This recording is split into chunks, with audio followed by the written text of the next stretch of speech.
Ketemu lagi dengan Bang Ox. Jangan lupa like dan subscribe channel ini ya biar tambah semangat uploadnya.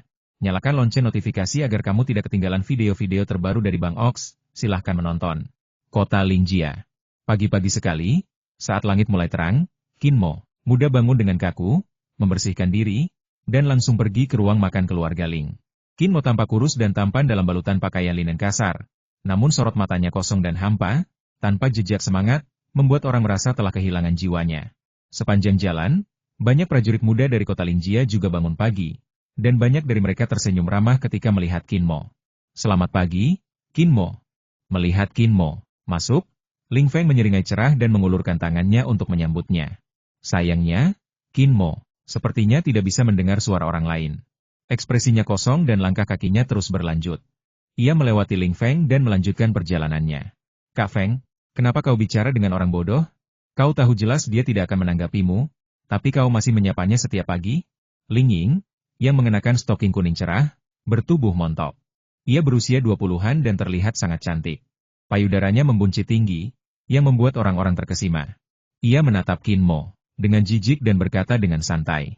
Ketika beberapa pemuda dan pemudi dari keluarga Ling mendengar kata-kata Ling Ying, ekspresi mereka menjadi dingin dan mereka merasa tidak senang. Ling Ying mendengus, mengabaikan tatapan semua orang, membusungkan dadanya yang penuh dan tampak meremehkan di wajah cantiknya. Kebanyakan dari para pemuda dan pemudi itu berada pada tingkat penyempurnaan tubuh keempat atau kelima, dan mereka tidak dianggap serius oleh Ling Ying, yang telah mencapai tingkat penyempurnaan tubuh keenam. Satu-satunya orang di matanya adalah Ling Feng, yang telah mencapai tingkat ketujuh pemurnian tubuh. Ling Feng sedikit mengernyit, Xiaoying, kamu sudah lama tidak berada di kota Lingjia, dan kamu belum menerima bantuan apapun dari kakek Kinmo, jadi kamu punya pendapat tentang Kinmo. Aku tidak menyalahkanmu. Tapi kami, putra-putra keluarga Ling, semuanya pernah ditolong oleh kakek Qinshan semasa hidupnya. Meskipun kakek Qinshan telah meninggal 2 tahun yang lalu, kami masih mengingat jasanya di hati kami. Aku harap kamu dapat memberikan penghormatan yang pantas kepada Kinmo, demi kami. Ling Ying sedikit tertegun, kakeknya sangat kuat? Kakek Qinshan adalah seorang pemurni senjata, teriak Ling Feng.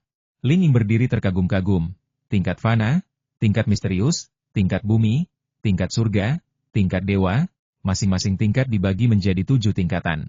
Apa tingkatan pemurni senjatanya? Apakah dia pernah memurnikan senjata spiritual untuk keluarga Ling? Tidak. Ling Feng menggelengkan kepalanya, kakek Qinshan hanya tahu cara memperbaiki senjata spiritual di bawah level kelima dari level biasa. Oh, seram sekali. Kupikir kau sangat kuat, tapi ternyata sehebat ini. Ling Ying menepuk dadanya yang montok dan tertawa agak berlebihan. Bagi kami, ini sudah sangat mengesankan. Ekspresi Ling Feng tetap tidak berubah, dan ia berkata dengan suara berat 5 tahun yang lalu, kakek Qinshan membawa Kinmo ke kota Lingjia kami dan menemui kepala keluarga kami untuk bernegosiasi. Sebagai imbalan atas bantuannya kepada para prajurit keluarga Ling untuk memperbaiki senjata spiritual tingkat biasa, beliau meminta hak penambangan di berbagai tambang di Aoshan, dan tinggal di kota Lingjia bersama Kinmo. 3 tahun berikutnya, kakek Qinshan mengajak Kinmo bepergian antara kota Lingjia dan tambang-tambang di Aoshan. Selama waktu ini, kakek Qinshan bertanggung jawab untuk memperbaiki senjata spiritual yang rusak di bawah tingkat kelima tingkat biasa. Selama tingkatnya tidak melebihi tingkat kelima tingkat biasa, betapapun parah kerusakannya, beliau dapat mengembalikannya ke kondisi semula tanpa mengurangi kekuatannya. Ledakan. Semburan api menyala di pergelangan tangan Ling Feng, dan cincin merah di pergelangan tangannya tiba-tiba bersinar dengan cahaya pelangi yang terang. Seketika, cincin merah tua itu secara ajaib berubah menjadi palu api. Palu itu hanya setengah panjang lengannya dan berwarna merah tua. Gumpalan awan api tercetak di palu itu seperti tato, memancarkan semburan udara panas. Palu awan apiku adalah senjata spiritual fana kelas 2. Ia adalah sumber kehidupanku. 3 tahun lalu, di pegunungan yang sangat dingin, aku disambar udara dingin dari binatang spiritual piton jiwa es. Palu awan api membantuku melawan udara dingin, jadi aku selamat secara kebetulan, tetapi palu awan api itu rusak parah. Jika bukan karena bantuan kakek Qinshan untuk memperbaikinya, aku khawatir palu awan api ini sudah lama rusak. Banyak anggota keluarga Ling yang mengalami kerusakan senjata spiritual seperti saya. Untungnya, dengan kehadiran kakek Qinshan, senjata spiritual yang rusak itu telah diperbaiki. Kalau tidak, kerugian keluarga ini akan sangat berat. Ling Feng menghela napas sambil memperhatikan Kinmo dari kejauhan. Tapi dia sudah meninggal selama 2 tahun, kata Ling Ying terkejut. Keluarga Ling berterima kasih dan membalas budi. Kinmo, sungguh menyedihkan. Dia sudah seperti ini ketika datang ke kota Lingjia bersama kakeknya di usia 10 tahun. Ketika kakek Qinshan masih hidup, masih ada orang-orang yang merawatnya dengan baik. Dengan meninggalnya kakek Qinshan, 2 tahun terakhir ini. Aduh. Ling Feng mengganti topik pembicaraan dan tak kuasa menahan desahan. Lalu nona muda kedua bahkan lebih menyedihkan. Kudengar, kepala keluarga pernah berjanji pada Qinshan bahwa bulan depan, di hari ulang tahun nona muda kedua yang ke-15, dia akan bertunangan dengan Qin Mo. Terlebih dahulu, kamu lahir dan besar di kota Lingjia, benarkah? Ling Ying tiba-tiba merendahkan suaranya, mendekati Ling Feng, dan berbisik, bagaimana mungkin kepala keluarga menyetujui pertunangan nona muda kedua dan Qin Mo? Bukankah ini sama saja dengan mendorong nona muda kedua ke dalam api unggun? Aku tidak yakin. Ling Feng juga bingung tentang masalah ini. Menurutnya, bahkan jika kepala keluarga pernah membuat perjanjian dengan Qinshan, dengan kematian Qinshan, perjanjian itu mungkin tidak berlaku lagi. Ruang makan Ling. 3 meja kayu persegi disusun membentuk meja makan panjang, dengan bakpao, bubur, dan lauk pauk tertata di atas meja. Ling Chengye, kepala keluarga Ling, duduk di kursi utama, diapit oleh kakak iparnya, Du Jiaolan, dan adik ketiganya, Ling Chengzi.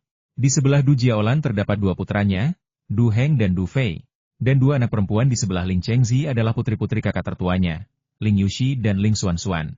Keluarga Ling memiliki 3 saudara laki-laki kakak tertua Ling Chengye, kakak kedua Ling Chenghui, dan kakak ketiga Ling Chengzi. Ling Chenghui menerobos alam kaiyuan 10 tahun yang lalu, kerasukan, dan meninggal secara tidak sengaja. Istrinya, Du Jiaolan, dan kedua putranya, Du Heng dan Du Fei, yang mengambil nama keluarganya, tetap tinggal di keluarga Ling dan melanjutkan latihan mereka dengan bantuan sumber daya keluarga Ling. Di dunia yang disebut alam roh ini, terdapat samudera tak terbatas dengan banyak benua di atasnya. Berbagai ras makhluk hidup di benua-benua tersebut. Mereka terus-menerus menempa diri mereka dengan energi spiritual yang ada di mana-mana, tanpa henti mencari misteri tertinggi antara langit dan bumi.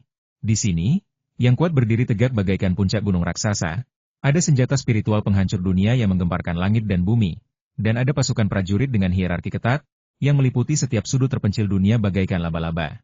Di sini, tidak hanya para prajurit dan senjata spiritual yang dibagi secara jelas ke dalam berbagai tingkatan, tetapi bahkan kekuatan kompleks yang dibentuk oleh berbagai keluarga, sekte, dan kamar dagang memiliki hierarki kelas yang ketat. Latihan seni bela diri di ranah spiritual terbagi menjadi 10 ranah, yaitu ranah pemurnian tubuh, ranah kaiyuan, ranah wanxiang, ranah tongyou, ranah rui, ranah hancur, ranah nirvana, ranah abadi, ranah void, dan ranah awal domain. Ranah pemurnian tubuh dasar terbagi menjadi 9 tingkat, dan ranah-ranah selanjutnya dibagi lagi menjadi 3 tingkat kecil awal, tengah, dan akhir. Begitu pula dengan senjata rohani gaib dan pemurni senjata sakti juga memiliki tingkatan-tingkatan yang jelas, yakni tingkat manusia, tingkat misterius, tingkat bumi, tingkat surga, dan tingkat dewa. Setiap tingkatan itu ada 7 tingkatan. Yang lebih aneh lagi, keluarga dan sekte tersebut pun memiliki tingkatan yang berbeda. Mereka terbagi dalam 5 tingkatan batu biru, besi hitam, tembaga merah, perak, dan emas. Mereka bagaikan piramida dengan lapisan-lapisan penindasan dan pembatasan. Di antara mereka, kekuatan batu biru tingkat terendah merupakan kekuatan paling dasar di alam spiritual. Jumlah mereka tak terhitung banyaknya, bagaikan butiran pasir di gurun. Mereka hanya bisa mengandalkan kekuatan dahsyat untuk bertahan hidup dan berlatih, sementara martabat mereka diinjak-injak tanpa ampun. Adapun pasukan tingkat emas di puncak piramida, mereka adalah eksistensi yang paling mempesona. Mereka tidak hanya memiliki prajurit terkuat di dunia, senjata spiritual paling magis, wilayah dan urat mineral terluas, serta tanah terlarang paling misterius, mereka juga menguasai banyak pasukan tingkat perak, tingkat tembaga merah, tingkat besi hitam, dan tingkat batu biru. Begitu perintah mereka diwariskan, perintah itu dapat mengubah warna langit dan bumi, mewarnai gunung dan sungai menjadi merah dengan darah, dan mengubah miliaran kehidupan menjadi abu. Keluarga Ling hanyalah keluarga kecil yang bahkan belum mencapai level batu biru. Keluarga Ling dan beberapa keluarga kecil di sekitarnya bergantung pada kekuatan level batu biru Pavilion Nebula di kota Binyan. Mereka harus membayar upeti yang cukup kepada Pavilion Nebula setiap tahun untuk mendapatkan perlindungan Pavilion Nebula dan mendapatkan pijakan di kota Lingjia. Injak-injak. Suara langkah kaki itu datang dari kejauhan, lalu perlahan mendekat. Tak lama kemudian, Qin Mo muncul tepat waktu. Ia secara otomatis menghampiri meja makan di seberang Ling Chengye, duduk dengan kaku, mengambil mangkuknya, dan mulai makan. Selama 5 tahun terakhir, Qin Mo selalu datang tepat waktu untuk makan setiap pagi. Meskipun Qin Mo tampak bodoh di mata semua orang di kota Lingjia, kebiasaannya makan tepat waktu setiap hari tidak pernah berubah. Dalam 3 tahun pertama, Qinshan membawanya ke sini. Setelah Qinshan meninggal, Qin Mo datang sendirian dalam 2 tahun terakhir dan masih mempertahankan kebiasaan baik tersebut. Setiap pagi setelah sarapan, Qin Mo akan memasuki gunung obat di belakang kota Lingjia dan berjalan ke tambang-tambang di pegunungan. Ia baru akan kembali ke kota Lingjia setelah gelap sebelum makan malam. Setelah makan malam bersama keluarga Ling, ia akan kembali ke kediamannya sendirian untuk beristirahat. Hari demi hari, tahun demi tahun, dia menjalani seperti ini. Dan hidupnya tidak pernah mengalami gelombang atau perubahan apapun. Selama 5 tahun, tak seorang pun tahu apa yang ia dan kakeknya lakukan selama bertahun-tahun di tambang Yaoshan. Bahkan kepala keluarga, Ling Chengye, pun bingung. Hei, Du Fei tiba-tiba tak kuasa menahan cibiran, melirik Qin Mo, dan berkata dengan nada mengejek, calon iparku jago makan. Bahkan jika Suan-Suan dan dia bertunangan bulan depan, itu tak masalah. Anggap saja seperti memelihara anjing peliharaan yang berperilaku baik dan eksentrik. Setelah mengatakan itu, Du Fei menatap Ling Suan-Suan dengan senyum aneh.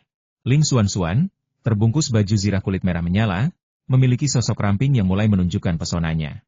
Wajahnya yang cantik memiliki sepasang mata yang cerah dan cerdas. Usianya baru 15 tahun, tetapi ketenarannya telah menyebar luas. Ledakan. Ling Suan-Suan menggebrak meja dengan tangan giok putihnya yang setengah terbuka. Mangkuk di depannya terlonjak kaget, dan separuh bubur terciprat ke wajah Du Jiaolan dan keluarganya yang terdiri dari 3 orang di seberang. Meskipun Du Jiaolan, Du Heng, dan Du Fei bereaksi sangat cepat, mereka tetap merasa malu dengan bubur itu. Aku tidak akan pernah bertunangan dengannya. Tanpa menunggu Du Jiaolan marah, Ling Suan-Suan tiba-tiba berdiri dan bergegas keluar rumah seperti bola api, tanpa mempedulikan wajah buruk ayahnya Ling Chengye. Saat melewati pintu kayu, ia bertepuk tangan, dan tiba-tiba bola api berwarna oranye merah melesat keluar. Pintu kayu lebar itu tiba-tiba meledak, dan sebelum belasan potongan kayu jatuh ke tanah, tubuh Ling Suan-Suan yang indah telah lenyap. Ling Chengye hendak memarahi dengan marah, tetapi tiba-tiba ia tertegun. Ia memandangi serpihan kayu yang jatuh, matanya sedikit berbinar, dan ia menunjukkan ekspresi berpikir. Saudaraku, kapan Suan-Suan mencapai tingkat ke-7 pemurnian tubuh? Melimpahnya kekuatan spiritual jelas merupakan tanda unik dari tingkat ke-7 pemurnian tubuh. Ling Chengzi menggebrak meja dengan penuh semangat dan berdiri.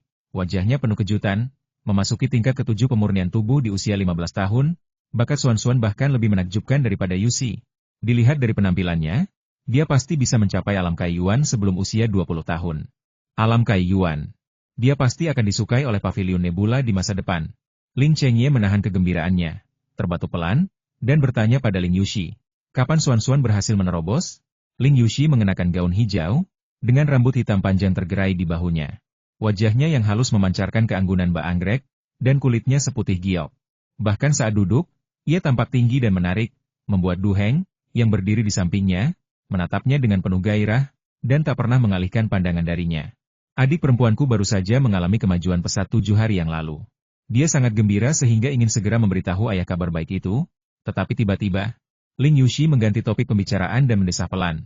Tanpa diduga, dia mendengar 2 hari yang lalu bahwa ayah telah lama berjanji kepada kakek Qinshan untuk bertunangan dengan Qin Mo. Di hari ulang tahunnya, jadi, Ling Yushi tidak mengatakan apa-apa lagi. Ling Chengye sudah menebak alasannya dan tampak tak berdaya. Panggilan. Pada saat ini, Qin Mo, yang sejak masuk makan seolah tak ada orang di sekitarnya, tiba-tiba berdiri, seolah tak mendengar percakapan atau pertengkaran siapapun dari awal hingga akhir. Ia hanya makan dan pergi seperti biasa. Dia langsung menuju gunung obat di belakang kota Lingjia. Kakak, aku ingin bicara berdua saja denganmu. Ling Chengzi tiba-tiba berdiri, mengedipkan mata pada kakaknya, lalu meninggalkan kafetaria mengikuti Qin Mo. Ling Chengye mengikutinya sambil berpikir. Di jalan pegunungan yang terjal, Ling Chengye dan Ling Chengzi bersaudara menjaga jarak dari Qin Mo, dan berjalan menuju Gunung Yao. Mata mereka mengamati Qin Mo, dan mereka berbicara dengan suara rendah. Sudah 5 tahun. Aku membawa Qin Mo ke sini dari Qinshan. Kakek dan cucunya ada di tambang siang hari. Kakak, apa kamu tidak penasaran dengan apa yang mereka lakukan di tambang? Apa yang mereka temukan? Tentu saja aku penasaran. Tapi Qinshan dan aku sudah sepakat bahwa kami tidak akan memasuki tambang tanpa alasan. Lagi pula, keluarga Ling kami sudah bertahun-tahun mengelola tambang di Yaoshan, dan kami belum menemukan batu spiritual berharga. Kalau tidak, kenapa aku harus setuju memberikan tambang itu kepada kakek dan cucunya? Ada apa dengan pernikahan Suan-Suan dan Qin Lie? Kakak, aku tahu kau tidak akan mengorbankan kebahagiaan Suan-Suan seumur hidup. Kenapa? Sebelum Qinshan meninggal, dia bersikeras agar saya menyetujuinya. Saya mengertakkan gigi dan setuju karena bantuannya kepada kami selama beberapa tahun terakhir. Tapi ini bukan seperti yang Anda bayangkan. Dia mungkin hanya berharap setelah meninggal, Qin Mo masih bisa dirawat oleh keluarga Ling kami seperti biasa. Apa maksudmu? Itu hanya pertunangan. Qin Mo dan Xuan Xuan sama-sama berusia 15 tahun. Dia meminta keluarga Ling kami untuk merawat Qin Mo sampai dia berusia 17 tahun. Ketika Qin Mo berusia 17 tahun, baik Qin Mo maupun aku bisa membatalkan pertunangan ini secara sepihak. Adanya pertunangan ini adalah karena dia berharap Qin Mo akan berstatus menantu dalam beberapa tahun ke depan, dan keluarga Ling tidak akan mengganggunya. Itu saja. Jangan khawatir, Xuan Xuan sudah mencapai tingkat ke-7 pemurnian tubuh. Dia ditakdirkan untuk memasuki Pavilion Nebula di masa depan. Aku tentu tidak akan membiarkan Qin Mo memengaruhi masa depannya. Jika saatnya tiba, aku akan segera membatalkan pertunangan ini. Jadi begitu. Ling Chengzi mengangguk. Ia merenung sejenak dan berkata, "Saudaraku, ada sesuatu yang aku tidak tahu harus kukatakan atau tidak." "Hei, jika kau punya sesuatu untuk dikatakan, katakan saja." Kepala keluarga Ling mengerutkan kening dan berteriak. "Menurutmu, pertunangan hanyalah formalitas. Qin Mo tidak harus bertunangan dengan Xuan Xuan. Bertunangan dengan Yuxi juga bisa, kan? Bahkan jika Yuxi 2 tahun lebih tua dari Qin Mo, seharusnya tidak masalah, kan?" Tanya Ling Chengzi ragu-ragu. Kepala keluarga Ling tiba-tiba tampak muram. "Kakak ipar meninggal dunia lebih awal. Aku tahu kalian sama-sama mencintai Yuxi dan Xuan Xuan, begitu pula aku." Ling Chengzi memilih kata-katanya dengan hati-hati dan berkata dengan sungguh-sungguh. Tapi meskipun mereka bertunangan, itu akan memengaruhi reputasi keluarga gadis itu. Xuan Xuan baru berusia 15 tahun ini, tetapi dia telah mencapai tingkat ke-7 pemurnian tubuh.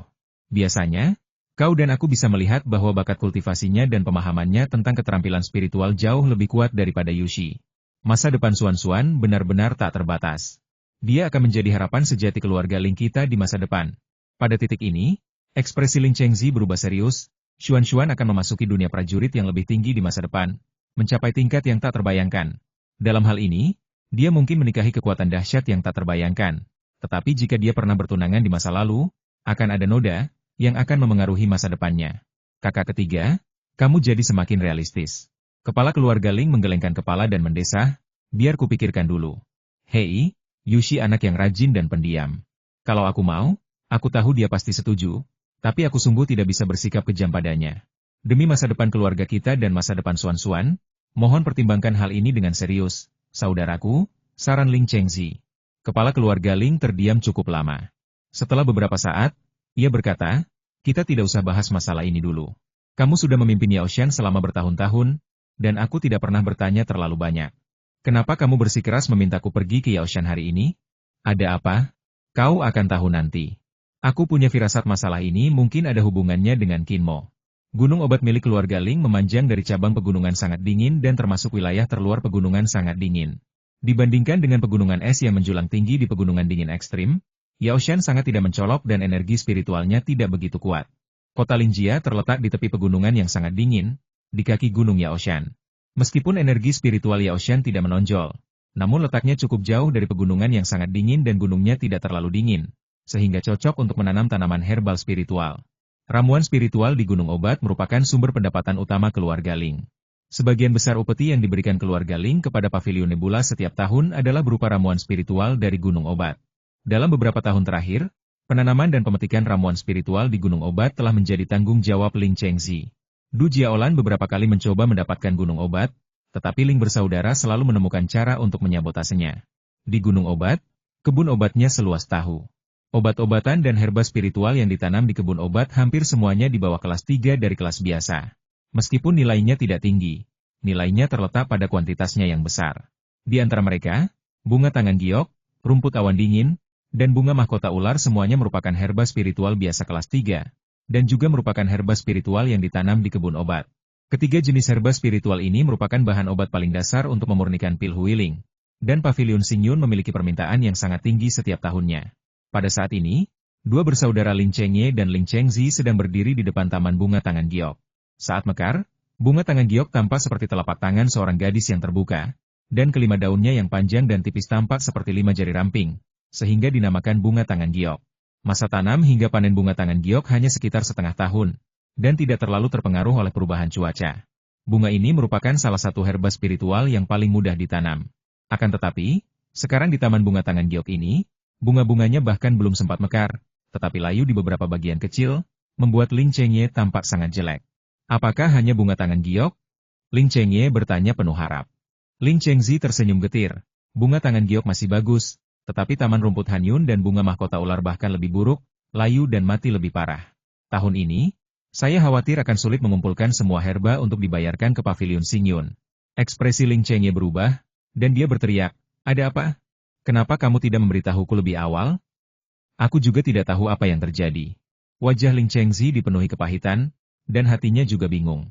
Sejak Qinshan meninggal 2 tahun lalu, hasil panen tanaman obat di kebun obat terus menurun dari musim ke musim.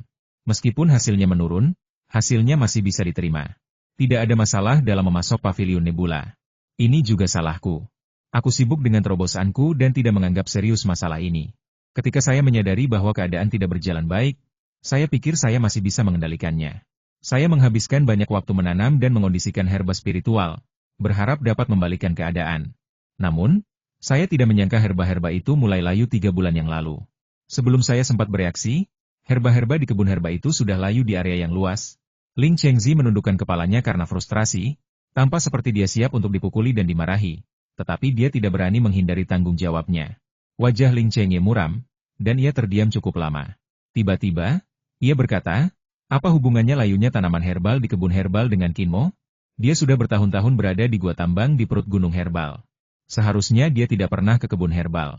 Bagaimana dia bisa memengaruhi tanaman herbal itu?" Saudara ketiga, mengapa menurutmu Kinmo adalah tersangka? Menurutnya, Kinmo hanyalah seorang bodoh, menjalani kehidupan tanpa jiwa, dan mustahil baginya untuk memiliki pengaruh apapun pada Yaoshan. Sejak kakek dan cucunya memasuki tambang Yaoshan 5 tahun lalu, aku telah mengamati mereka secara diam-diam. Dalam 5 tahun terakhir, hanya ada sedikit perubahan di Yaoshan, tetapi ada satu fenomena yang sangat aneh. Ling Chengzi mengerutkan kening dan berkata sambil berpikir. "Fenomena apa yang membuatmu merasa aneh?" Ling Chengye tercengang. Setiap kali hujan dan guntur turun, kilat di langit Yaoshan akan sangat pekat. Setiap kali, akan ada kilatan petir yang menyambar puncak Yaoshan. Terkadang, saya takut melihat kilatan petir itu. Namun, sebelum kakek dan cucu datang, seburuk apapun cuacanya, tidak akan ada begitu banyak kilat berkumpul di langit Yaoshan, apalagi fenomena kilat menyambar langsung, kata Ling Chengzi dengan tegas. Petir ini, apakah ada hubungannya dengan hubungan kakek dan cucu? Ling Chengye menggelengkan kepalanya, merasa spekulasi kakaknya tidak berdasar. Saudaraku, dengarkan aku. Ekspresi Ling Chengzi berangsur-angsur menjadi serius. Fenomena ini semakin nyata setelah kematian Qinshan. Dalam 2 tahun terakhir, setiap kali ada guntur dan hujan, semakin banyak petir berkumpul di Gunung Yaoshan, dan frekuensinya menyambar Gunung Yaoshan semakin sering. Terkadang, aku samar-samar merasakan bahwa petir yang kuat itu seolah tersembunyi di perut gunung, di sepanjang bebatuan gunung. Mendengar ini, Ling Chengye akhirnya menatapnya langsung dan berkata dengan sungguh-sungguh, "Teruskan. Saya telah bertugas di Yaoshan selama bertahun-tahun. Setelah setiap guntur dan kilat, saya diam-diam memperhatikan gua-gua di tambang. Beberapa kali ketika saya melihat Kinmo keluar dari gua, rambut dan kulitnya sedikit terbakar. Saya jamin itu pasti disebabkan oleh petir." Teriak Ling Chengzi pelan. Mengingat ketidaknormalan Yaoshan beberapa tahun terakhir, saya punya alasan untuk curiga bahwa masalah ini ada hubungannya dengan Kinmo. Saudaraku, tanaman obat tidak akan layu tanpa alasan. Saya yakin pasti ada beberapa perubahan aneh di dalam Yaoshan yang menyebabkan layunya tanaman obat. Ling Chengye mengerutkan kening dalam-dalam, dan setelah terdiam lama, dia tiba-tiba berkata, "Aku berjanji pada Qinshan bahwa aku tidak akan memasuki tambang tanpa alasan. Saudaraku, jika masalah ini benar-benar ada hubungannya dengan Kinmo, jika kau tidak mencari tahu, akan sulit untuk mendapatkan kembali ramuan di kebun obat. Gunung obat itu berkaitan dengan perkembangan keluarga Ling kita. Jika terus seperti ini, dan keluarga Ling kita tidak akan pernah bisa mengumpulkan ramuan spiritual untuk membayar, maka pavilion Xingyun," kata Ling Chengzi cemas. Ling Chengye terdiam beberapa saat. Setelah beberapa saat, ia menarik napas dalam-dalam, mengeluarkan topeng hantu jahat berwarna pucat, dan mengenakannya tanpa suara. Ia berganti jubah putih dan berteriak, "Aku akan pergi ke tambang untuk menyelidiki secara diam-diam. Kau dilarang menceritakan masalah ini kepada siapapun. Jangan khawatir, Bung. Aku tahu apa yang kulakukan." Ling Chengye bagaikan hantu putih, dengan hati-hati turun dari sudut terpencil Gunung Yaoshan menuju lereng bukit tempat terdapat gua-gua. Ia menginjak bebatuan yang menjorok dan mencengkeram tanaman merambat yang menggantung dengan tangannya. Sosoknya senyap seperti daun willow yang berguguran, dan tak lama kemudian ia tiba di pintu masuk salah satu gua. Setelah mengambil keputusan, Ling Chengye tanpa ragu sedikit pun, langsung menerobos masuk ke dalam gua dan bergegas ke kedalaman. Di punggung Gunung Yaoshan, terdapat banyak gua dengan berbagai ukuran. Gua-gua ini semuanya terbentuk oleh penambangan keluarga Ling dari berbagai sudut dan arah. Koridor-koridor gua juga saling terhubung. Selama Anda memasuki salah satu gua, Anda dapat dengan mudah menemukan arah ke kedalaman gunung. Namun, tidak lama setelah Ling Chengye memasuki gua, seluruh tubuhnya tiba-tiba bergetar hebat dan dia perlahan membeku di sana. Seingatnya, terdapat paling banyak 20 terowongan tambang di dalam Yaoshan. Meskipun ia sudah beberapa tahun tidak ke sana, ingatannya tentang tambang-tambang itu masih sangat jelas. Karena semasa mudanya ia juga merupakan salah satu penambang dan sangat akrab dengan tempat tersebut. Tetapi sekarang, dia punya ilusi bahwa dia telah berjalan ke tempat yang salah, karena terowongan tambang di dalam gunung tiba-tiba bertambah lebih dari 10 kali lipat. Menatap koridor rumit dan berliku-liku di depannya yang saling bersilangan bagaikan laba-laba, Ling Chengye sangat terkejut dan kehilangan semua rasa keakraban. Ya Tuhan, bagaimana mereka bisa melakukan itu? Ling Chengye terkesiap. Ia masih ingat bahwa puluhan orang dari keluarga Ling menghabiskan waktu 3 tahun dan hanya berhasil membuka selusin jalan batu menuju ke gunung. Dan kakek dan cucu ini benar-benar membuka ratusan jalan batu dalam 5 tahun. Ling Chengye hampir tidak percaya apa yang dilihatnya. Ratusan jalur batu saling terkait dan terhubung dengan jalur batu aslinya. Jalur-jalur ini serumit dan tak terpahami layaknya labirin, dan sebanyak dan seaneh urat dan pembuluh darah manusia. Ling Chengye memaksa dirinya untuk tenang dan mencari melalui ratusan jalan batu dan terowongan tambang, mencoba memasuki bagian terdalam gunung dan menemukan Qin Mo. Setengah jam kemudian, kepala keluarga Ling berangsur-angsur menjadi bingung dan muncul dalam keadaan linglung di pintu masuk gua yang baru saja dimasukinya. Setelah ia bangun, raut wajahnya berubah sangat buruk. Karena tidak yakin, ia kembali masuk jauh ke dalam tambang dan mulai mencari lagi. Ia melakukan ini 7 kali berturut-turut, dan setiap kali ia selalu kembali ke pintu masuk gua semula. Ling Chengye perlahan merasa lelah, dan wajahnya memucat. Ia menatap langit, lalu dengan agak malu, ia kembali ke Gunung Yaoshan melalui rute yang sama. Kakak, kamu kelihatan mengerikan. Apa yang terjadi? Apa yang kamu temukan di dalam? Tanya Ling Chengzi gugup dan khawatir setelah melepas maskernya. Kepala keluarga Ling melambaikan tangannya, memberi isyarat agar ia tidak bertanya lagi untuk sementara waktu. Ia duduk tanpa berkata apa-apa, lalu menelan pil huiling dengan sedikit rasa sakit, dan berlatih qigong untuk mengatur pernapasannya. Ling Chengzi ragu untuk berbicara, menatapnya dengan tatapan kosong, hatinya penuh dengan keheranan dan kebingungan. Langit berangsur-angsur gelap. Setelah beberapa saat pulih, kepala keluarga Ling kembali bersemangat. Ia membuka matanya dan sebelum Ling Chengzi bertanya, ia berteriak, jangan tanya dulu. Qin Mo harus meninggalkan gua dan kembali ke kota Lingjia. Aku akan menyerangnya dalam perjalanan pulang untuk melihat apa yang terjadi padanya. Setelah itu, tanpa menunggu Ling Chengzi berkata lebih banyak, kepala keluarga Ling sekali lagi membawa daerah hantu jahat putih dan menyelinap menuju jalan pegunungan antara Yaoshan dan kota Lingjia dengan tatapan serius di matanya. Hei, adik kecil, kau sungguh hebat. Aku sudah bilang padamu untuk bicara dengan ayah tentang pertunanganmu dengan Qin Mo. Setelah makan malam, tapi kau menolak. Bibi kedua dan keluarganya masih di meja makan. Bagaimana ayah bisa bicara dengan mudah? Di jalan pegunungan antara kota Lingjia dan Yaoshan, Ling Yushi, yang mengenakan gaun hijau zamrud, mengerutkan kening, wajah cantiknya penuh dengan rasa bersalah, dan dia dengan lembut memberi pelajaran kepada gadis di sampingnya. Ling Xuan, yang mengenakan armor kulit merah menyala, bagaikan tong mesiu yang baru saja dinyalakan.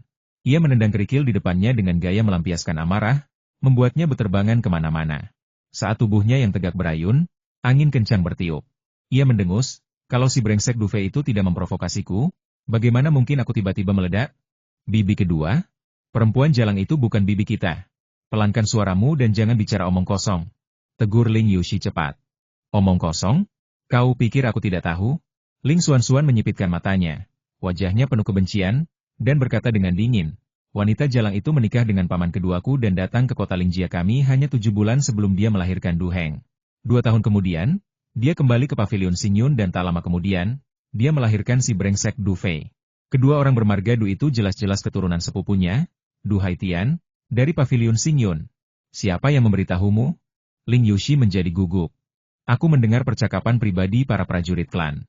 Ayah, dan paman ketiga merahasiakannya dariku karena takut aku akan marah dan membuat masalah, kan? Mata Ling Xuan tiba-tiba memerah, dan air mata tak terbendung mengalir. Ia menyekanya dengan kasar dan berkata sambil menggertakkan gigi, paman kedua jelas tidak mati karena kekerasan. Dia hanya dibuat marah setengah mati oleh keluarga perempuan jalang itu. Paman kedua sangat menyayangiku saat aku masih kecil. Cepat atau lambat, aku akan membalaskan dendamnya. Ah, ternyata para pendekar keluarga pun sudah tahu tentang ini. Sepertinya keluarga Ling akan berubah drastis cepat atau lambat. Ling Yuxi juga memasang ekspresi muram. Ia mendesah pelan, menepuk bahu Ling Xuanxuan, dan berkata dengan sungguh-sungguh Duhai Tian memiliki status tinggi di pavilion Xingyun, dan wilayah kekuasaannya juga sangat tinggi. Konon ia akan segera mencapai tahap akhir Kaiyuan. Untuk saat ini, keluarga Ling kita tidak boleh menyinggung perasaannya. Aku tahu kau dan ayah bersabar, dan aku juga akan bersabar. Setelah kita menerobos ke alam Kaiyuan dan memasuki pavilion Nebula, kita akan menyelesaikan urusan dengan mereka, kata Ling Xuanxuan dengan berat. Baguslah kau berpikir begitu.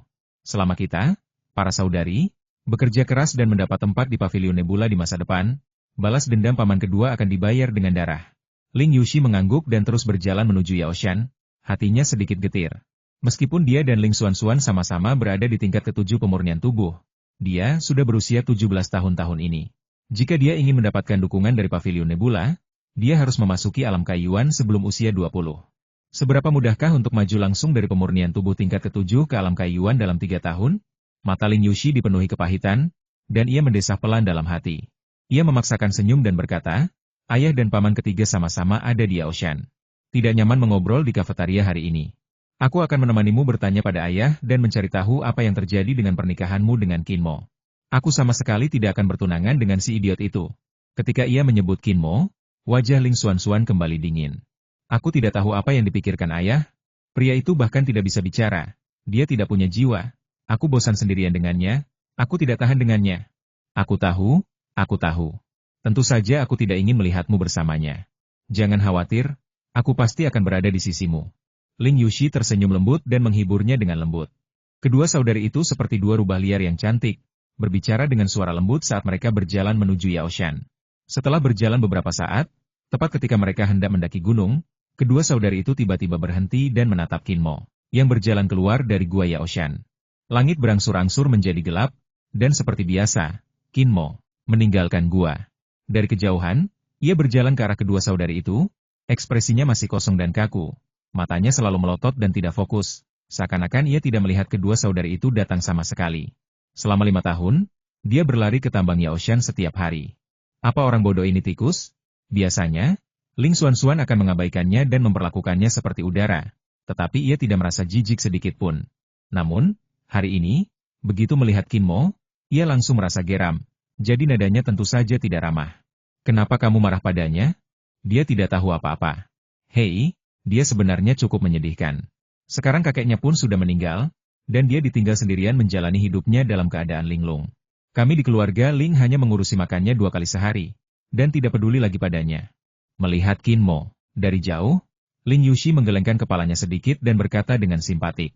Aku juga tahu ini tidak ada hubungannya dengan dia, tapi aku jadi marah hanya melihatnya. Ling Xuanxuan terdiam. Gadis itu baru berusia 15 tahun, dan bukan berarti dia benar-benar kejam dan sadis, dia hanya tidak bisa menerima kenyataan itu. Pada saat ini, sesosok putih tiba-tiba keluar dari sisi hutan. Kepala keluarga Ling, yang mengenakan topeng hantu jahat pucat, melihat kedua putrinya di sana, tetapi karena penemuan di tambang itu terlalu mengejutkan, dia memutuskan untuk mencari tahu lebih banyak tentang Qin Mo. Di tengah teriakan Ling Yuxi dan Ling Xuanxuan, Ling Chengye berubah menjadi iblis dan menerkam dengan ganas ke arah Qin Mo, yang terus berjalan kaku. Melihat sosok berbaju putih bergegas ke arahnya, Qin Mo masih memasang ekspresi kosong. Bahkan ketika tangan besar Ling Chengye terulur dari jauh dan menekan dadanya, ia tetap mempertahankan kecepatan mekanisnya. Tubuhnya tidak berhenti. Ekspresi wajahnya tidak berubah secara tidak normal, dan dia tidak melakukan upaya apapun untuk melawan atau membalas. Ledakan. Ling Chengye menekan telapak tangannya di dada Qin Mo. Qin Mo tiba-tiba mundur beberapa langkah, lalu berdiri diam. Ia menatap kosong ke arah Ling Chengye yang menghalangi jalannya, matanya bingung dan heran, seolah penasaran mengapa pria ini ingin menyerangnya. Jejak keingintahuan ini hanya bertahan sesaat, lalu dia melangkah lagi, seolah-olah dia telah melupakan serangan Ling Chengye sebelumnya, dan terus melangkah maju. Siapa yang berani bertindak liar di wilayah keluarga Ling kita? Dasar tikus bertopeng, kau tak bisa kabur. Kedua saudari itu tiba-tiba melompat, wajah cantik mereka menunjukkan kedinginan, dan bergegas menuju Ling Chengye bersama-sama. Dua kekuatan spiritual yang kuat itu bergejolak, menyebabkan angin gunung tiba-tiba menderu. Di jalan pegunungan, Ling Chengye memunggungi kedua putrinya yang kebingungan dan menatap Qin Mo dengan tatapan aneh. Qin Mo yang berusia 15 tahun tampak sangat kurus, seolah-olah kekurangan gizi. Namun, di bawah serangan telapak tangannya sebelumnya, Qin Mo hanya mundur beberapa langkah dan tidak jatuh karena tekanan. Meskipun serangan itu tidak menggunakan kekuatan spiritual apapun, Ling Chengye sangat yakin bahwa kekuatan serangan itu cukup untuk menjatuhkan banyak prajurit di tingkat ketiga pemurnian tubuh ke tanah. Berdasarkan perasaannya barusan, tidak ada fluktuasi kekuatan spiritual yang kentara di tubuh Qin Mo, yang melindungi dadanya. Itu artinya Qin Mo tidak punya kekuatan spiritual sama sekali, jadi dia tidak bisa dianggap sebagai pendekar sejati. Namun Qin Mo berhasil menahan pukulan itu dan tetap tak terkalahkan. Ini menunjukkan bahwa Qin Mo, yang terlihat lemah, sebenarnya memiliki esensi yang sangat kuat di balik tubuhnya yang kurus. Apakah itu hanya kekuatan fisik semata? Kepala keluarga Ling bingung dan ragu sejenak, lalu tiba-tiba dia menyerang lagi. Kacaka. Terdengar suara renyah dari tulang tangan Ling Chengye, dan telapak tangannya tiba-tiba membengkak 2 kali lipat ukurannya. Lapisan tipis kabut hijau perlahan naik dari telapak tangannya. Saat sosoknya bergerak, kabut hijau itu bergoyang seperti gugusan api hijau yang menyala-nyala. Kekuatan api hijau, keterampilan spiritual tingkat 5 tingkat biasa, adalah keterampilan rahasia yang telah dipraktikkan Ling Chengye secara rahasia. Keterampilan ini jarang digunakan dalam kehidupan sehari-hari, bahkan kedua putri kandungnya pun belum pernah melihatnya. Ling Chengye, yang berada di tahap tengah alam Kaiyuan, menggunakan 10% kekuatan spiritualnya, dan dengan api hijau menyala di telapak tangannya, dia menekan ke arah dada Qin Mo. Lagi. Penjahat yang tak tahu malu. Berani sekali kau. Saudari Ling berteriak serempak. Tetapi sayangnya mereka masih agak jauh dari Ling Chengye dan hanya bisa menggunakan tekanan verbal. Ling Chengye terfokus, telapak tangannya yang membengkak 2 kali lipat, diselimuti kabut hijau dan sangat dekat dengan dada Qin Mo. Ia menatap Qin Mo, ingin melihat perubahan yang tidak biasa. Ledakan. Gelombang kekuatan spiritual bercampur asap hijau mengalir ke dada Qin Mo. Pada saat itu, di mata Qin Mo, yang kosong dan tak pernah berubah, tanpa ada untayan tipis kilatan es yang menyambarnya. Hampir di saat yang bersamaan, suara guntur yang keras menggelegar dalam pikiran Ling Chengye, mengagetkannya hingga kehilangan akal sehatnya. Pada saat ini, saudara perempuan Ling akhirnya tiba dan siap menyerangnya dengan agresif. Ling Chengye tidak punya waktu untuk membedakan dengan saksama apakah guntur yang tiba-tiba di benaknya dan kilat dingin di mata Qin Mo adalah ilusinya. Melihat kedua putrinya akan membunuhnya, ia hanya bisa menyerah dan mundur dalam kebencian. Seperti gumpalan asap putih, ia berkedi beberapa kali lalu menghilang ke dalam hutan. Jangan kejar dia. Mata Ling Yushi berbinar saat ia berteriak menghentikan Ling Xuanxuan. Wajah cantiknya tampak serius saat ia berkata, sosok pria yang mundur ini secepat hantu dan kilat. Dia jelas bukan ahli dalam latihan fisik. Kita tidak bisa menghadapinya. Sambil membungkuk, ia menatap Qin Mo, yang terbaring di tanah berbatu dengan bekas telapak tangan berwarna hijau tua di dadanya setelah pakaiannya hancur. Ia mengerutkan kening dan berkata pelan, pria itu menakutkan. Aneh sekali. Kenapa dia tega membunuh orang bodoh? Mungkinkah dia mantan musuh kakek Qinshan? Sambil berbicara, ia mengulurkan tangan dia putihnya, dan menekan bagian tubuh Qin Mo, yang terluka beberapa kali dengan jari-jarinya yang sebening kristal, bagaikan capung yang menyentuh air. Kebingungan muncul di wajah cantiknya. Pria itu sama sekali tidak berusaha sekuat tenaga. Kekuatan spiritual yang mengalir ke dada Qin Mo, sangat sedikit, dan perlahan-lahan menghilang sekarang. Sungguh aneh. Jika dia ingin membunuh Qin Mo, seharusnya dia tidak melakukan ini begitu saja. Sebelumnya, Ling Chengye menyerang Qin Mo, dengan membelakangi kedua saudari itu. Masih ada Ling Chengye di antara kedua saudari itu dan Qin Mo, jadi kedua gadis itu tidak melihat sesuatu yang aneh pada Qin Mo, mereka juga tidak melihat mata Qin Mo, apalagi mendengar gemuruh yang hanya meledak di benaknya. Yushi, Xuanxuan, bawa Qin Mo kembali. Kalau ada apa-apa, tunggu sampai ayahmu dan aku kembali untuk membicarakannya. Ling Chengzi tiba-tiba muncul di gunung obat dan berteriak keras. Paman San, kami. Teriak Ling Xuanxuan. Aku tahu ada pria berbaju putih yang menyerang Qin Mo. Kami juga melihatnya. Ayahmu sudah mengejarnya. Kalian berdua harus membawa Qin Mo kembali dulu untuk menghindari kecelakaan lagi, kata Ling Chengzi protektif. Ling Yushi tidak banyak berpikir setelah mendengar apa yang dikatakannya. Melihat Qin Mo pingsan, ia terpaksa membungkuk dan menggendong Qin Mo di punggungnya. Wah, orang ini berat sekali. Kakak perempuan bertubuh anggun itu baru saja menggendong Qin Mo di punggungnya. Kakinya yang indah tiba-tiba gemetar, dan sorot mata cerahnya menunjukkan keterkejutan. Kakak, omong kosong apa yang kau bicarakan? Si idiot ini kurus sekali. Bagaimana bisa dia membuatmu merasa berat? Ling Xuanxuan cemberut, mengira kakaknya bercanda. Ling Yushi tidak menjelaskan. Ia menoleh dan menatap pemuda yang berbaring di bahunya. Dengan mata terpejam, wajahnya tampak sangat tampan. Ia tertegun cukup lama. Aneh, orang ini terlihat begitu baik saat menutup matanya.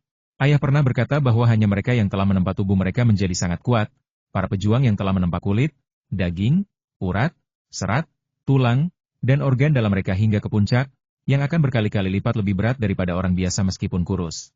Melihatnya tidak menjawab, Ling Xuanxuan berkata dengan nada meremehkan, dia? CK. Bahkan tidak ada fluktuasi kekuatan spiritual di tubuhnya. Kalaupun dia benar-benar sedikit lebih berat, itu karena dia belum mencerna makanan yang dimakannya, atau dia sedang membawa sesuatu yang berat di tubuhnya. Ling Yushi tertegun dan tidak memikirkannya dengan saksama. Setelah mendengar apa yang dikatakannya, ia tiba-tiba bereaksi. Menatap pemuda di bahunya, raut terkejut dan bingung perlahan muncul di matanya yang cerah. Di Gunung Obat. Setelah melepas topengnya, kepala keluarga Ling dengan hikmat menceritakan secara rinci penemuannya di gua dan dua upayanya untuk menguji Kinmo. Kakak, kamu tidak salah lihat, kan? Jumlah jalan batu tiba-tiba bertambah 10 kali lipat? Bagaimana mungkin? Ling Chengzi menggelengkan kepalanya tak percaya dan berteriak, hanya mereka berdua?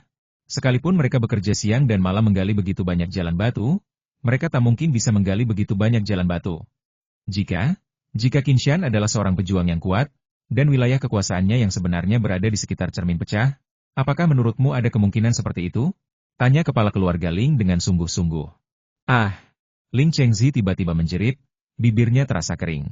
Matanya melotot dan ia berkata dengan suara serak, saudaraku. Bagaimana mungkin dia bisa mencapai tingkat setinggi itu?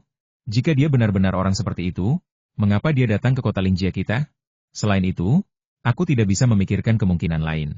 Suara Ling Chengye juga bergetar, hanya orang kuat yang telah mencapai alam luar biasa seperti itu yang mampu memahat begitu banyak jalan batu dalam waktu sesingkat itu. Bahkan, aku sudah lama mencurigai Qinshan.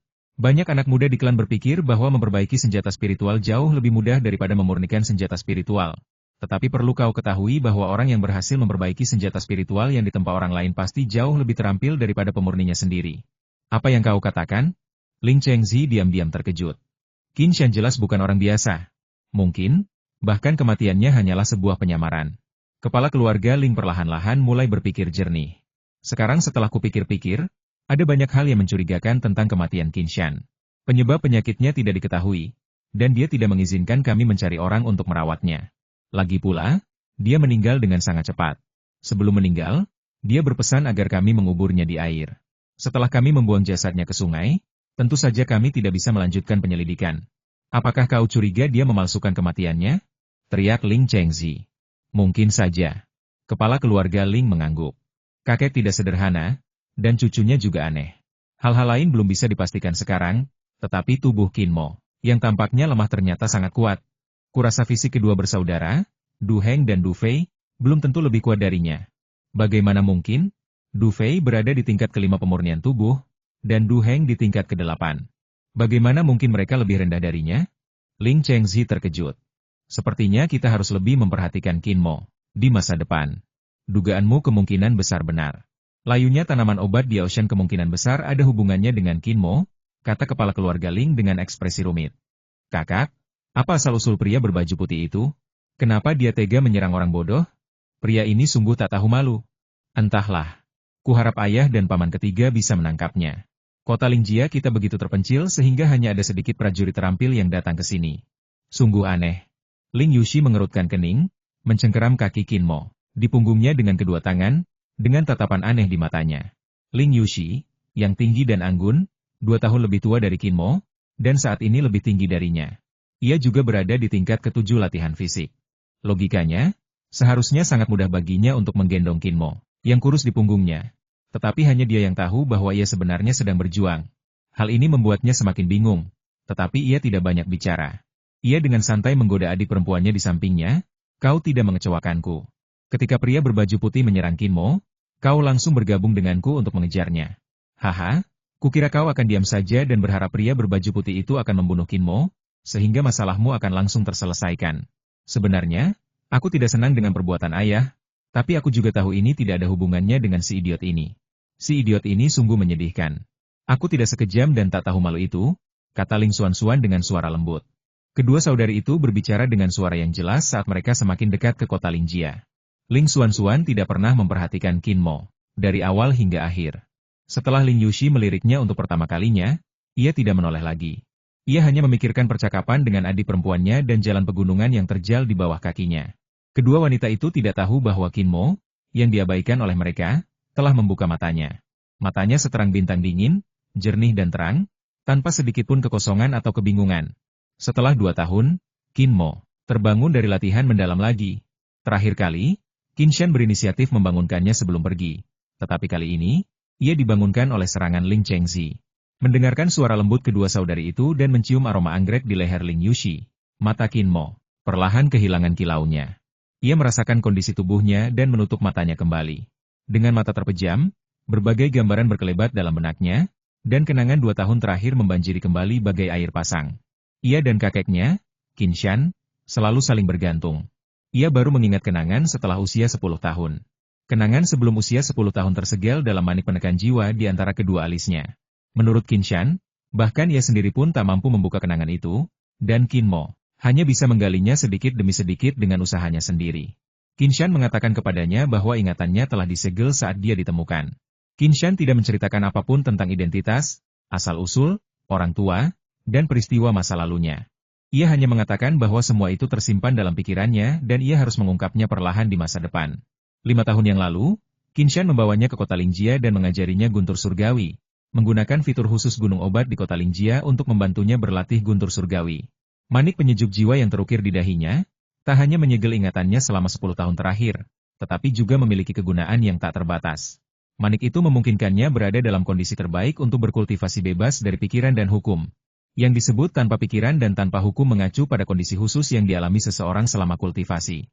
Menurut legenda, seorang pendekar yang memasuki kondisi tanpa pikiran dan tanpa hukum akan memisahkan jiwanya dari tubuhnya, dan kemudian ia dapat melihat tubuhnya sendiri di ruang asing.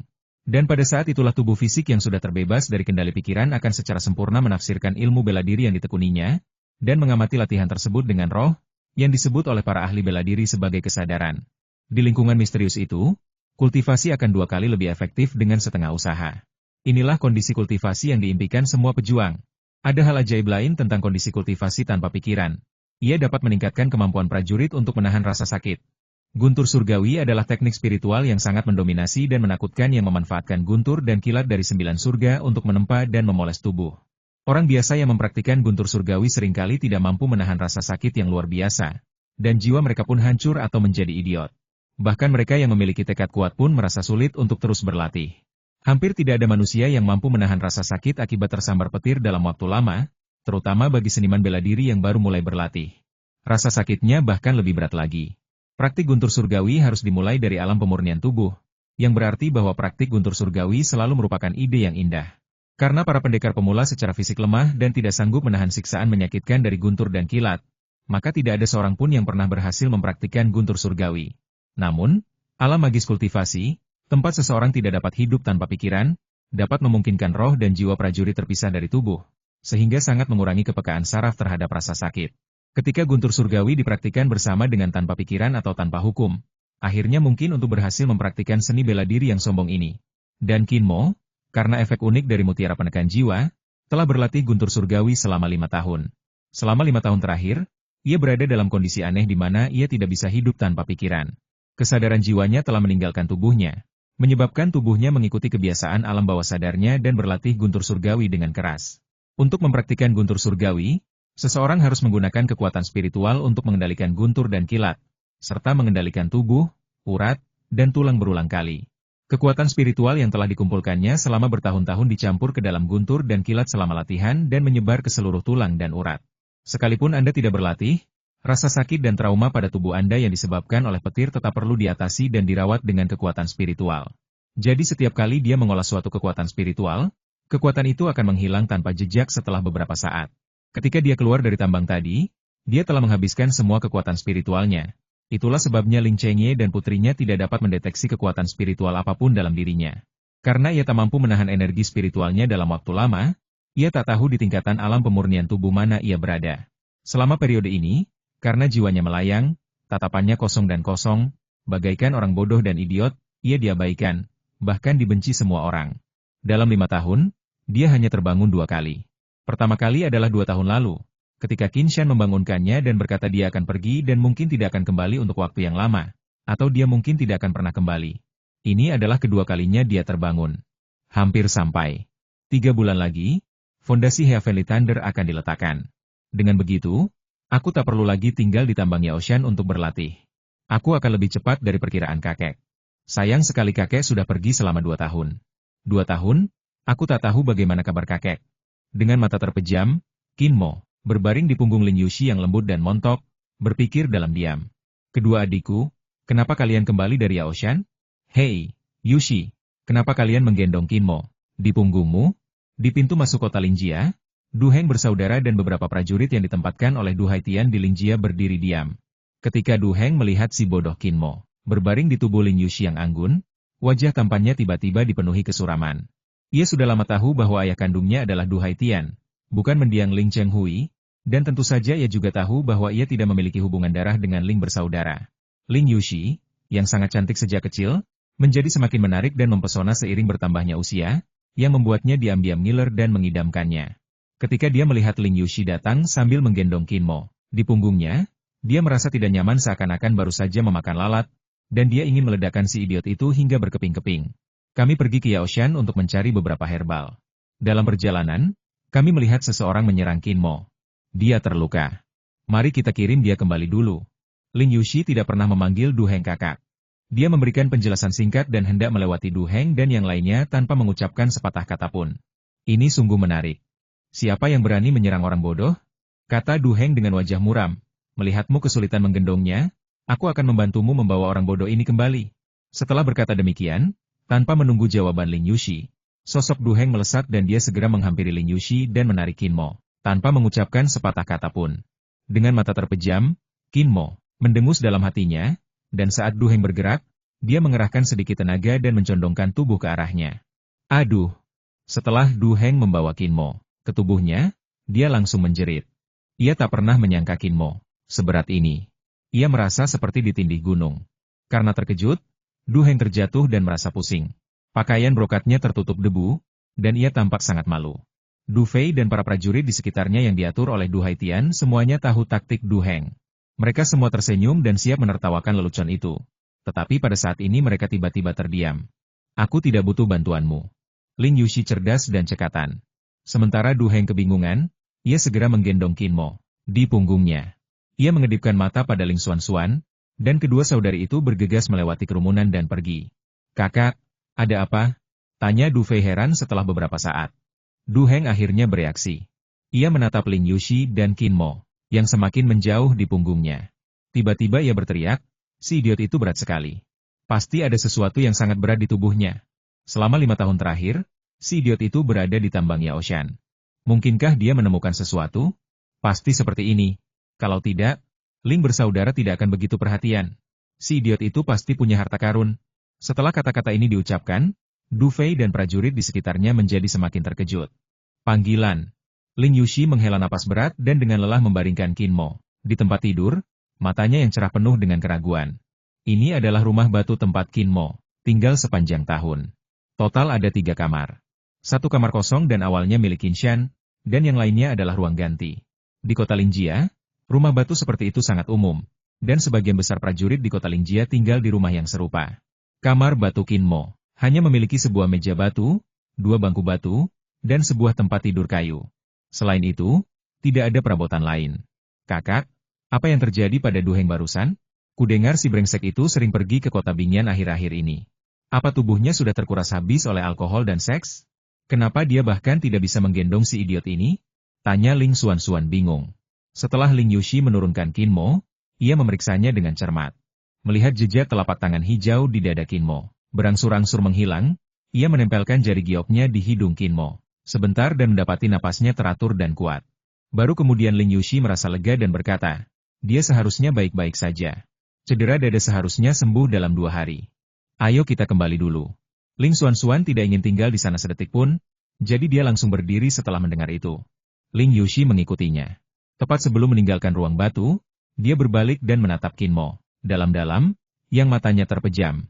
Setelah waktu yang lama, Qin Mo tiba-tiba duduk dari tempat tidur, menutup pintu rapat-rapat, dan kembali ke tempat tidur. Di ruangan yang remang-remang, mata Qin Mo berbinar-binar. Jika diperhatikan lebih dekat, seolah-olah ada arus listrik yang mengalir melalui pupil matanya, yang tampak sangat aneh dan ganjil. Mencicit. Suara guntur dan kilat perlahan terdengar dari tubuhnya. Pada saat ini, aura mengerikan terpancar darinya. Tepat ketika momentumnya mencapai puncaknya, cahaya redup muncul di antara alisnya, dan kacang hitam seukuran kacang lebar muncul dari alisnya. Manik hitam pekat itu tampak agak terang, dan sekilas tampak seperti ada mata tambahan di antara kedua alisnya. Memusatkan tekad mentalnya, Qin Mo meraung dalam hatinya, dan dengan tatapan ganas ia mencoba menyerang segel di dalam manik-manik itu. Ledakan. Kesadaran mentalnya tercurah ke dalam segel, seperti menabrak penghalang tak terlihat. Kepalanya tiba-tiba terasa sangat sakit, dan kekuatan mentalnya tiba-tiba melemah. Momentum yang telah susah payah ia bangun telah sirna, dan ia bersandar lelah ke dinding, sambil mendesah, masih tidak berhasil.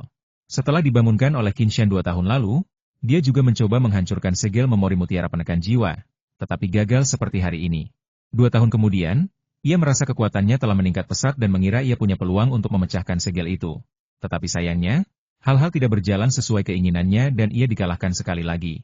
Selama 5 tahun berlatih guntur surgawi, ia telah mengasah tekad yang kuat. Ia tidak terlalu tertekan. Ia segera menenangkan diri dan merenungkan dengan saksama apa yang terjadi hari ini. Siapa yang ingin menyerangku? Musuh kakek? Karena ingatannya telah disegel selama 10 tahun dan Qin Shan tidak pernah memberitahunya banyak tentang identitas dan asal-usulnya, dia tidak punya cara untuk mendapatkan jawaban. Siapapun orangnya, sepertinya dia tidak bisa terus mempertahankan kondisi latihan tanpa berpikirnya untuk periode waktu berikutnya. Kalau tidak, ketika orang itu menyerang lagi, kemungkinan besar itu akan menjadi pukulan yang fatal. Apakah Qin Mo baik-baik saja? Di aula keluarga Ling, kepala keluarga Ling bertanya kepada kedua putrinya, dengan Ling Chengzi juga di samping mereka. Pria berbaju putih itu tidak membunuhnya hari ini, jadi kekuatan spiritual yang disuntikan ke dada Qin Mo hampir habis. Seharusnya bisa pulih dalam 2 hari. Ling Yuxi menjawab, lalu bertanya ayah, apakah ayah pernah bertarung dengan pria berbaju putih itu? Bisakah ayah memberitahu identitasnya? Ling Chengye menggelengkan kepalanya. Dia tidak mengejar. Wilayah kekuasaannya seharusnya tidak kalah dengan wilayah kekuasaanku. Aku juga merasa aneh. Aku tidak tahu kenapa dia menyerang Qin Mo. Ayah, ketika aku menggendong Qin Mo kembali hari ini, aku mendapati dia sangat berat. Ling Yuxi akhirnya mengungkapkan keraguannya. Sangat berat? Jauh lebih berat daripada orang normal? Ekspresi Ling Chengye berubah, dan dia jelas menganggapnya serius. 5 kali lebih berat dari orang biasa. Teriak Ling Yuxi. Dia pasti membawa sesuatu yang berat. Ling Xuanxuan cemberut. Mungkin dia benar-benar membawa sesuatu yang berat, tapi ada perbedaan antara pria dan wanita, jadi aku tidak bisa memeriksanya dengan teliti. Tentu saja, ada kemungkinan lain, tapi kedengarannya terlalu sulit dipercaya. Aku sendiri tidak berani mempercayainya. Ling Yuxi menggelengkan kepalanya dengan keraguan di matanya yang cerah. Ling Chengye dan Ling Chengzi saling berpandangan dan melihat keterkejutan di mata masing-masing. Pikiran mereka terfokus pada kemungkinan kedua yang disebutkan Ling Yuxi, dan mereka tidak menjawab untuk beberapa saat. Ayah, aku tidak akan pernah menikah dengan si idiot itu. Kalau ayah bersikeras, cepat atau lambat aku akan kabur dari rumah dan tidak akan pernah kembali ke keluarga Ling. Saat itu, amarah Ling Xuanxuan yang terpendam akhirnya meledak. Ia mengepalkan tinjunya dan memelototi Ling Chengye seperti harimau betina kecil. Sambil melambaikan tangannya, Ling Chengye berkata, tentu saja aku tidak akan membiarkanmu benar-benar menikah dengan Qin Mo, tetapi Qin Shan telah berjasa pada keluarga Lingku, dan aku berjanji padanya bahwa aku akan menjaga Qin Mo sampai dia berusia 17 tahun. Baiklah, kau dan Qin Mo hanya bertunangan, hanya formalitas, dan aku akan membatalkan pertunanganmu dalam 2 tahun, dan kau tidak akan ada hubungannya lagi dengannya. Jadi begitu. Aku jadi penasaran, bagaimana ayah bisa begitu kejam mengorbankan kebahagiaan adik perempuanku seumur hidup. Ling Yuxi tersenyum dan menghela napas lega. Apakah kamu lega sekarang, nak? Tidak baik memberitahu orang lain tentang pertunanganku. Kata Ling Xuanxuan dengan wajah tegas, aku harus menanggung rumor dan gosip begitu aku bertunangan, dan aku harus menanggungnya selama 2 tahun penuh. Aku tidak tahan. Aku tidak akan bisa berkonsentrasi pada kultivasiku. Jika tingkat kultivasiku stagnan selama 2 tahun, jangan salahkan aku karena tidak memenuhi harapanku. Setelah berkata demikian, Ling Xuanxuan menjadi marah dan lari tak terkendali. Begitu kata-kata ini keluar, ekspresi saudara Ling Chengye dan Ling Chengzi berubah pada saat yang sama, dan mereka benar-benar terkenang di tempat yang menyakitkan. Kedua saudara itu menaruh terlalu banyak harapan pada Ling Xuanxuan, dan keduanya berharap untuk mengandalkan bakat super Ling Xuanxuan dalam kultivasi untuk membantu keluarga Ling membalikan keadaan dan mewujudkan cita-cita batin mereka. Semua ini berkat terobosan Ling Xuanxuan yang terus-menerus. Jika Ling Xuanxuan tidak bisa memasuki alam kaiyuan sebelum usia 20 tahun, maka semua usahanya akan sia-sia. Kedua saudara itu berwajah sedih dan mendesah, penuh dengan ketidakberdayaan dan kepahitan. Ling Yuxi menyaksikan semuanya. Diam-diam ia berjuang, dan gelombang rasa sakit bergolak di hatinya. Setelah beberapa lama, ia tiba-tiba berkata pelan, "Izinkan aku bertunangan dengan Kinmo. Demi adik perempuanku, aku tidak seberbakat adik perempuanku, dan aku tidak punya harapan untuk memasuki alam kaiyuan sebelum usia 20 tahun. Adik perempuanku akan menjadi harapan keluarga. Sebagai seorang kakak perempuan, aku harus memikul lebih banyak tanggung jawab demi keluarga dan adik perempuanku." Kedua saudara itu tidak menyangka Ling Yuxi akan mengambil tanggung jawab atas inisiatifnya sendiri. Ketika mereka terkejut, mereka tampak sedih dan merasa tidak nyaman, tidak tahu harus berkata apa. Ling Yuxi memaksakan senyum, yang membuat kedua bersaudara itu semakin sedih dan malu. "Ayah, paman ketiga, kalian tidak perlu merasa malu. Lagi pula, aku lebih tua dari adik perempuanku, dan aku bisa melihat segala sesuatunya lebih jelas daripada dia. Aku bisa menanggungnya. Aku tahu kalian telah berkorban banyak untuk keluarga dan betapa kerasnya kalian telah bertahan. Aku bukan anak kecil lagi, dan aku juga harus memikul beberapa tanggung jawab. Ah, maafkan aku karena telah membuatmu mengalami semua ini." Mata kepala keluarga Ling berkaca-kaca, lalu ia menundukkan kepala dan mendesah. "Ini semua karena ayahku yang tak berguna. Ini tidak ada hubungannya dengan ayah. Aku tahu kamu sedang tidak nyaman, jadi biarkan ayah yang mengatur semuanya," pinta Ling Yuxi lembut dan menenangkan.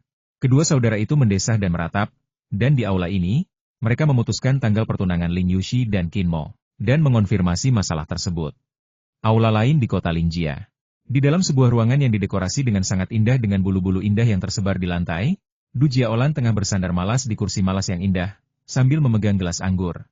Meskipun wanita ini licik dan jahat, dia memiliki pesona yang dewasa dan menarik serta luar biasa cantiknya. Kalau tidak, Du Haitian dari Paviliun Xingyun tidak akan begitu terpesona olehnya dan berusaha keras untuk melindunginya. Si idiot itu berat sekali. Pasti dia membawa sesuatu yang berat. Selama bertahun-tahun, kakek dan cucunya berada di tambang, dan aku tidak tahu rahasia apa yang mereka lakukan. Pak Tua Ling Chengye dengan tegas melarang kami pergi ke tambang di Yaoshan. Mungkin dia dan kakek serta cucunya diam-diam melakukan sesuatu yang memalukan. Hari ini, semua orang tua dan muda di keluarga Ling pergi ke Yaoshan, dan Ling Yuxi bahkan menggendong Kinmo kembali. Pasti ada sesuatu yang terjadi. Du Heng berwajah muram dan mengutarakan dugaannya di depan ibunya. "Ibu, mungkin ada beberapa batu spiritual aneh yang ditambang di tambang Yaoshan." Ekspresi Du Jiaolan sedikit berubah. Setelah berpikir sejenak, ia berkata, "Kau benar. Kita memang telah mengabaikan tambang-tambang itu. Kita harus lebih berhati-hati. Awasi si idiot itu akhir-akhir ini. Cari kesempatan untuk masuk ke tambang dan cari tahu apa yang sedang direncanakan keluarga Ling." Anak itu mengerti. "Haha. Kota Lingjia cepat atau lambat akan menjadi kota Dujia. Jika benar-benar ada batu spiritual di tambang Yaoshan, seharusnya itu milik keluarga Du kita dan tidak bisa dicuri diam-diam oleh mereka." Du Jiaolan mengerucutkan bibirnya dan tertawa, seolah sudah sewajarnya. "Hehe, kedua putri orang tua itu cepat atau lambat akan menjadi mainan bagiku dan kakakku." Du Heng menyeringai aneh. Hari kedua, Qin membangun tepat waktu. Ia tidak melanjutkan menggunakan mutiara penekan jiwa untuk memasuki kondisi tanpa pikiran. Sebelum keluar, ia mengeluarkan cermin perunggu dan perlahan menyesuaikan pandangannya di depan cermin itu. Setelah beberapa saat, dia melihat bahwa matanya di cermin perunggu menjadi kosong dan kusam seperti biasa, dan dia berjalan keluar dari rumah batu itu. Tepat pada waktunya, ia melangkah ke ruang makan keluarga Ling. Melihat kedatangannya tepat waktu, keluarga Ling Chengye, tua dan muda, semuanya terkejut dan menatapnya. Qin Mo tampak tenang dan mulai makan tanpa berkata apa-apa. Rasanya tidak berbeda dari biasanya. Ia hanya ingin tinggal di keluarga Ling dengan damai dan membangun fondasi yang kokoh untuk guntur surgawi. Ketika ia tak lagi perlu bergantung pada tambang Yaoshan untuk mengendalikan guntur dan kilat guna menempa tubuhnya, ia mungkin akan memilih untuk meninggalkan keluarga Ling dan pergi mencari Qinshan. Tak lama kemudian, dia menghabiskan makanannya, berdiri dalam keadaan linglung dan berjalan menuju Yaoshan lagi. Di ruang makan, semua anggota keluarga Ling, baik tua maupun muda, tampak agak diam. Du Jiaolan dan kedua anaknya tampak sangat memperhatikan Qin Mo. Hari ini, baru setelah dia keluar dari ruang makan, mereka mengalihkan pandangan dari punggung Qin Mo. "Saudaraku, Paviliun Xingyun mengirim pesan yang meminta kami untuk mengirimkan sejumlah ramuan obat dalam waktu dekat." Du Jiaolan menyeka noda beras dari sudut mulutnya dengan anggun dan berkata dengan santai. Kepala keluarga Ling merasa gugup dan mengerutkan kening. Lalu berkata, "Mungkin kita perlu sedikit melambat. Badai petir baru-baru ini sedikit memengaruhi panen herba spiritual." "Haha, aku akan memberitahu mereka. Kuharap mereka bisa bersabar." Du Jiaolan terkejut. Selama bertahun-tahun, keluarga Ling tidak pernah menunda pasokan herba spiritual ke Paviliun Xingyun. Keterlambatan Ling Chengye membuatnya sedikit bingung. Setelah terdiam sejenak, Ia berkata dengan tatapan dingin, keluarga Ling bergantung pada paviliun Xingyun. Jika hanya tertunda beberapa hari, seharusnya tidak masalah. Tetapi jika ada masalah dengan pasokan herba spiritual, masalahnya mungkin tidak mudah diatasi. Aku yakin kakak itu tahu ini, kan? Aku tahu batasnya. Kau tidak perlu mengajariku. Ling Chengye mendengus kesal. Suasana hatinya sedang buruk. Baguslah. Sebagai seorang wanita, aku tidak bisa mengurus banyak hal di klan. Aku hanya ingin mengingatkanmu, saudaraku, untuk tidak membahayakan keluarga Ling. Kau juga mengerti bahwa jika kita kehilangan perlindungan Paviliun Nebula, kota Lingjia tidak akan selalu damai. Kata Du Jiaolan dengan ekspresi dingin dan nada kaku. Cukup. Teriak Ling Chengye dingin, lalu berdiri dan meninggalkan kafetaria dengan ekspresi muram di wajahnya. Sekelompok anggota keluarga Ling, tua dan muda, juga ikut keluar. Sepertinya ada sesuatu yang benar-benar terjadi di Yaoshan. Heng Er, kau dan Du Qishan harus mengawasi tempat itu akhir-akhir ini. Pergilah ke tambang di gunung atau ke dalam gunung jika ada kesempatan. Tatapan Du Jiaolan dingin, seperti ular berbisa yang telah lama tertidur, siap menerkam dan menggigit siapapun kapan saja. Qin Mo berjalan di jalan pegunungan batu menuju tambang. Di pergantian musim semi dan musim panas, cuaca tak menentu dan badai petir sering terjadi. Tanpa disadari, langit mendung dan angin gunung menderu kencang. Ledakan. Di tengah gemuruh guntur, kilat pun bermunculan, bagaikan naga dan ular yang melayang di angkasa, sambil menggoyang-goyangkan kepala dan ekornya. Di tengah kilat dan guntur, seluruh tubuh Qin Mo bergetar, dan ia merasakan kegembiraan di sekujur tubuhnya. Mata kayunya seterang bintang, dan seolah-olah ada ular listrik dan naga guntur yang tercetak di matanya. Begitu terang dan menakutkan. Musim ini memang paling cocok untuk latihan petir surgawiku. Aku sungguh beruntung hari ini. Sambil bergumam, Qin Mo melangkah menuju Yaoshan. Langkahnya jelas jauh lebih cepat dari sebelumnya. Kalau saja ada orang di dekatnya saat itu, mereka akan melihat kilatan petir perlahan-lahan berkumpul di atas kepalanya, dan samar-samar mendengar suara guntur teredam yang keluar dari tubuhnya. Langit dipenuhi guntur dan kilat, seakan-akan mereka punya hubungan dekat dan aneh dengannya, dan bisa bergerak karenanya. Gua Yaoshan. Bagi Ling Chengye, jalan batu yang aneh, rumit, dan seperti labirin itu penuh misteri dan bahaya. Penjelajahan kemarin tak hanya gagal mencapai pusat gunung, tetapi juga membuatnya pusing dan hampir melukai pikirannya. Namun, setelah Qin Mo masuk, ia bagaikan ikan di air. Ia bergerak dengan mudah dan santai melewati jalan setapak berbatu dan langsung menuju bagian terdalam gunung. Selama waktu ini, dia tidak berhenti sama sekali, dan jelas tidak terpengaruh oleh labirin aneh di dalam gua tersebut. Tak lama kemudian, ia masuk jauh ke tengah gunung, dan jalan batu yang awalnya gelap tiba-tiba menjadi terang. Gua ini sangat besar, seukuran lapangan sepak bola. Dinding batu di atasnya setinggi 10 meter. 8 pilar batu setebal pinggang manusia berdiri tegak di sudut-sudut gua yang berbentuk segi 8. 8 pilar batu berbentuk kerucut, dengan ujung-ujungnya menjorok ke celah-celah dinding batu di atas kepala. Pilar-pilar batu tersebut tampak sangat spektakuler dan megah di dalam gua, bagaikan 8 tangan raksasa yang menopang gua. 8 pilar batu itu dilapisi kawat logam perak setebal jari, dan kawat perak itu disambungkan ke pilar batu lainnya. Di dalam gua batu yang luas, di antara pilar-pilar batu segi 8, benang-benang perak saling bersilangan, bagaikan jaring laba-laba besar yang saling terjalin. Bum bum bum. Ci. Bersamaan dengan gemuruh guntur, arus listrik yang dahsyat mengalir ke celah-celah langit-langit gua, dan masuk ke 8 pilar batu yang runcing di bagian atas dan lebar di bagian bawah. Kemudian, arus listrik tersebut mengalir melalui kawat-kawat perak yang melilit pilar-pilar batu dan masuk ke kawat-kawat rumit dan besar di tengah pilar-pilar batu, menyebabkan kilatan cahaya listrik yang terus-menerus di dalam gua, membuat gua batu itu begitu terang. Pada saat yang sama, di luar di langit Yaoshan, guntur saling terkait dan memekakan telinga, dan naga listrik mengamuk di langit.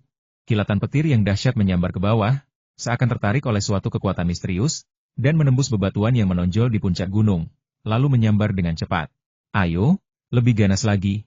Di dalam gua batu yang luas, wajah Qin Mo, yang masih agak kekanak-kanakan dipenuhi kegembiraan saat ia menyerbu ke dalam listrik padat di tengah 8 pilar batu. SSSTTT. Arus listrik dalam jalinan kawat perak itu bagaikan cipratan cahaya dingin dan bilah pisau tajam. Semuanya menyerbu ke arah tubuhnya yang tampaknya kurus. Melolong. Guntur dan kilat yang tak terhitung jumlahnya melesat ke arahnya. Qin Mo, yang tak mampu memasuki kondisi tanpa pikiran, merasa seolah-olah jiwanya tertusuk ribuan jarum baja, dan ia tak dapat menahan diri untuk menjerit nyaring. Tubuh Qin Mo berkedut kesakitan luar biasa, tetapi matanya menampakkan kegilaan dan kekerasan, bagaikan binatang buas yang berada di ambang kematian. Menahan rasa sakit luar biasa yang tak tertahankan bagi orang biasa, Qin Mo menggertakkan gigi dan berlatih teknik serangan petir surgawi. Setelah kilatan petir yang pekat memasuki tubuhnya, awalnya mereka berlarian tak beraturan, tetapi saat ini mereka seolah tiba-tiba dikendalikan oleh tangan tak terlihat, mengalir deras melalui urat dan pembuluh darahnya yang keras, dan meresap ke dalam daging, darah, dan tulangnya. Seorang pendekar biasa, sekalipun ia berada di alam kaiyuan, kemungkinan besar akan cepat mati jika petir yang dahsyat itu menyambar tubuhnya. Belum lagi petir yang masuk ke dalam urat, pembuluh darah, daging, darah, dan tulangnya. Jejak kekuatan petir melesat cepat melalui urat dan pembuluh darahnya, dipandu olehnya, secara bertahap bergerak menuju dada dan perutnya. Kemanapun petir itu lewat, urat, tulang, dan dagingnya terasa sakit hingga hampir kehilangan kesadaran. Namun, ia sangat yakin bahwa di tengah rasa sakit yang hebat itu, petir juga sedang melunakkan dan membentuk tulang serta dagingnya sedikit demi sedikit, memungkinkan tubuhnya beradaptasi secara bertahap dengan latihan guntur surgawi yang lebih intens.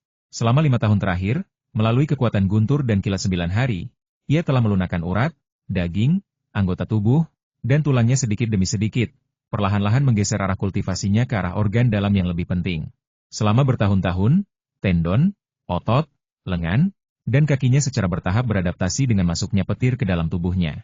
Selama organ-organ dalamnya juga disempurnakan secara menyeluruh, fondasi yang kokoh untuk disambar petir surgawi akan terbentuk, dan seluruh tubuhnya akan mampu sepenuhnya menahan gempuran petir surgawi yang meredamnya. Pada saat itu, latihan Tian Leixi juga akan mencapai tingkat dan intensitas baru. Petir yang pekat akhirnya mengalir di sepanjang urat dan pembuluh darah anggota tubuhnya dan menembus ke dalam organ-organ dalamnya. Tubuh Qin Mo langsung kejang, dan ia meringkuk seperti udang yang tersengat listrik, menjerit memilukan. Hujan turun deras, dan kekuatan guntur di gunung obat semakin dahsyat. Kilatan petir menyambar seperti naga raksasa dan menghantam gua dengan dahsyat. 8 pilar batu tiba-tiba bersinar terang, dan arus listrik pada kawat perak menjadi semakin mengerikan. Di tengah ruang luas tempat kawat perak terjalin, seluruh tubuh Qin Mo hangus, dan ia gemetar serta meraung liar. Raungan itu berubah dari yang tinggi dan ganas menjadi perlahan-lahan menjadi rendah dan lemah, dan akhirnya suara itu berangsur-angsur berhenti, dan tubuhnya, yang dipenuhi listrik, juga berhenti berputar. Setelah guntur dan kilat itu, hujan tidak berhenti tetapi malah bertambah deras. Kemarahan surga mereda, dan guntur tak lagi menggelegar di gua. Pilar-pilar batu di gua meredup, dan benang-benang perak tak lagi bersinar. Setelah waktu yang tidak diketahui, Qin Mo, yang tubuhnya hangus, perlahan terbangun. Ia berbaring di atas laba-laba perak, tak bergerak, diam-diam merasakan kondisi di dalam tubuhnya. Pikirannya meresap ke dalam tubuhnya, dan ia seolah bisa melihat arus listrik samar masih tersisa di dadanya. Arus-arus itu bergerak dengan kuat di organ-organ internal dan dagingnya, terus-menerus melunakkan organ-organ internalnya, memungkinkan mereka beradaptasi secara bertahap terhadap kerusakan akibat guntur dan kilat di masa mendatang. Ketika kau tidak berada dalam kondisi tanpa pikiran, siksaan yang harus kau tanggung sungguh di luar imajinasi orang biasa.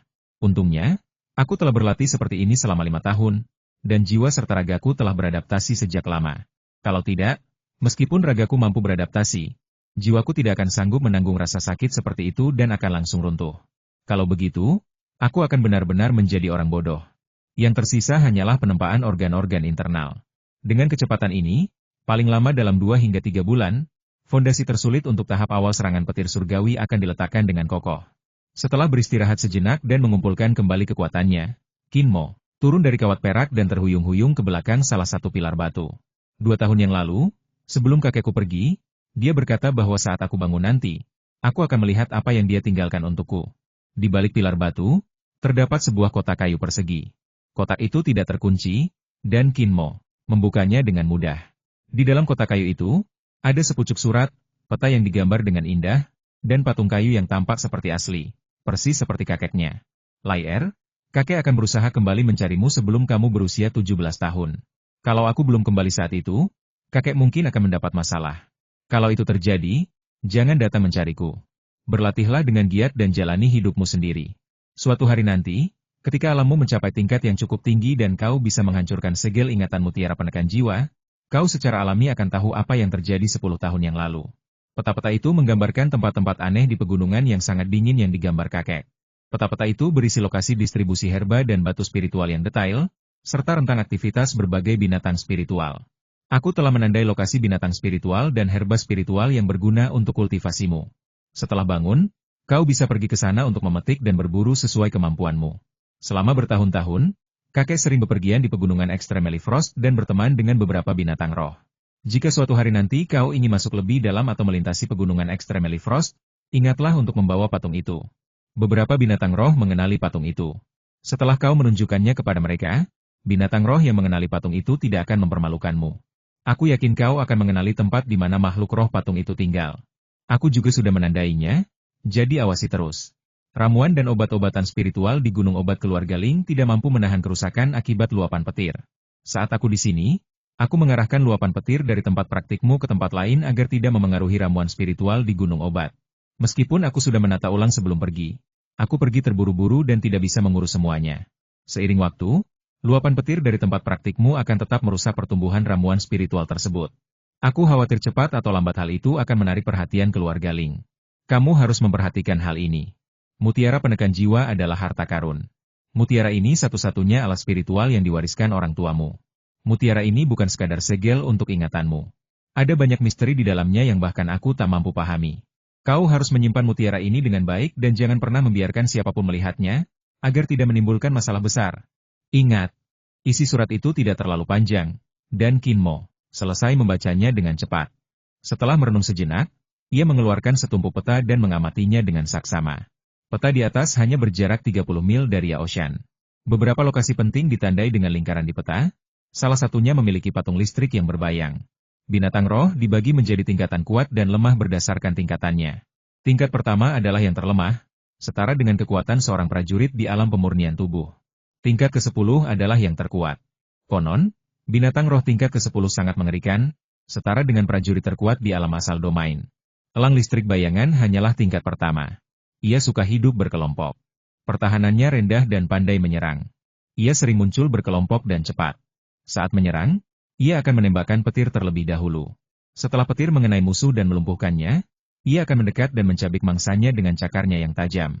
Alasan Qin Shan menyoroti patung listrik hantu sepenuhnya karena inti binatang dari binatang spiritual ini mengandung kekuatan spiritual petir.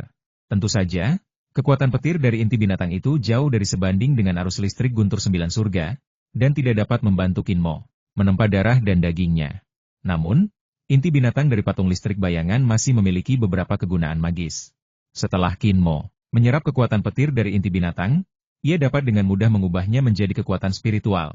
Kekuatan spiritual merupakan sumber kekuatan paling inti bagi para prajurit, dan juga merupakan standar paling dasar untuk mengukur kekuatan dan wilayah seorang prajurit. Secara umum, semakin kuat dan halus kekuatan spiritual seorang prajurit, semakin kuat dan maju pula kerajaannya. Inilah sebabnya mengapa Qin Shan menekankan hal ini. Inti binatang dari patung listrik bayangan dapat membantu Qin Mo mengumpulkan kekuatan spiritual dengan cepat. Patung bayangan. Qin Mo menyimpan surat, peta, dan ukiran kayu itu di dekat tubuhnya, lalu berpikir sejenak. Ia berpikir, sejak Zuoyo bangun, hari-hari penuh guntur dan kilat akan berlangsung setiap hari. Sebaiknya ia mencoba peruntungannya di pegunungan yang sangat dingin dan mencari tahu apakah ia bisa memburu beberapa ukiran listrik hantu untuk mengumpulkan kekuatan spiritual dan menentukan wilayahnya yang sebenarnya. Di tengah hujan lebat, Qin Mo meninggalkan Gua Yaoshan dan masuk lebih dalam ke pegunungan yang sangat dingin sendirian. Puncak gunung. Setelah guntur dan kilat berhenti, saudara Lin Chengye dan Lin Chengzi memegang payung dan berdiri di tengah hujan lebat, menyaksikan semakin banyak ramuan spiritual yang layu, merasa ingin menangis tetapi tanpa air mata. Ketika mereka menyadari cuaca tiba-tiba berubah dan guntur serta kilat mulai menyambar, kedua bersaudara itu bergegas ke Yaoshan. Tak lama setelah Qin Mo memasuki gunung untuk berlatih, mereka juga tiba di Yaoshan. Kali ini, Lin Chengye merasakannya dengan saksama. Dari kepadatan guntur dan kilat di langit serta arah datangnya guntur dan kilat, ia menyimpulkan bahwa ada hubungan rahasia antara guntur dan kilat di langit dan perut gunung. Ia akhirnya membenarkan dugaan saudaranya. Setelah guntur dan kilat berangsur-angsur menghilang, kedua saudara itu juga menyadari bahwa kecepatan layu ramuan spiritual bertambah cepat, dan mereka benar-benar sampai pada kesimpulan bahwa layunya ramuan spiritual itu ada hubungannya dengan Qin Mo. Saudaraku, sekaranglah saatnya badai petir sering terjadi selama peralihan dari musim semi ke musim panas. Jika situasinya terus seperti ini, saya khawatir kita tidak akan mendapatkan ramuan dan obat-obatan spiritual yang kita kumpulkan kali ini. Sedangkan untuk pavilion Xingyun, Lin Chengzi menggelengkan kepalanya dan mendesah getir. Entah Qin Mo benar-benar bodoh atau hanya berpura-pura bodoh, kali ini aku akan berbicara baik-baik dengannya. Lin Chengye mengerutkan kening, menahan rasa kesal di hatinya, lalu tiba di pintu masuk tambang di Yaoshan. Ia duduk dengan tenang dan menunggu Qin Mo keluar. Sayangnya, dia tidak tahu bahwa Qin Mo, yang telah taat hukum selama 5 tahun, melanggar aturannya yang tidak berubah untuk pertama kalinya hari ini. Qin Mo tidak meninggalkan gua sebelum gelap. Sebaliknya, sesaat sebelum tiba di sini, ia menerobos hujan lebat dan pergi sendirian ke kedalaman pegunungan yang sangat dingin. Yaoshan di kota Lingjia hanyalah cabang dari pegunungan sangat dingin, yang terletak di tepi pegunungan. Pegunungan dingin ekstrim yang sesungguhnya sangat luas, berkelok-kelok ribuan mil. Banyak daerah pinggiran pegunungan dingin ekstrim yang tidak dingin, dan beberapa lembah khusus bahkan memiliki musim semi sepanjang tahun, yang sangat cocok untuk menanam tanaman herbal dan obat-obatan ajaib. Akan tetapi, semakin dalam Anda masuk ke pegunungan yang sangat dingin, semakin dingin dan terpencil jadinya. Alasannya adalah karena terdapat beberapa puncak gunung yang menjulang tinggi dan tertutup salju serta gletser di kedalaman pegunungan. Puncak-puncak gunung yang tertutup salju serta gletser tersebut tidak pernah mencair sepanjang tahun, dan selalu melepaskan udara yang sangat dingin. Ketika udara dingin menyebar, pegunungan di sekitarnya pun menjadi sedingin es dan suram. Puncak-puncak bersalju dan gletser di bagian terdalamnya merupakan salah satu area terlarang di dunia.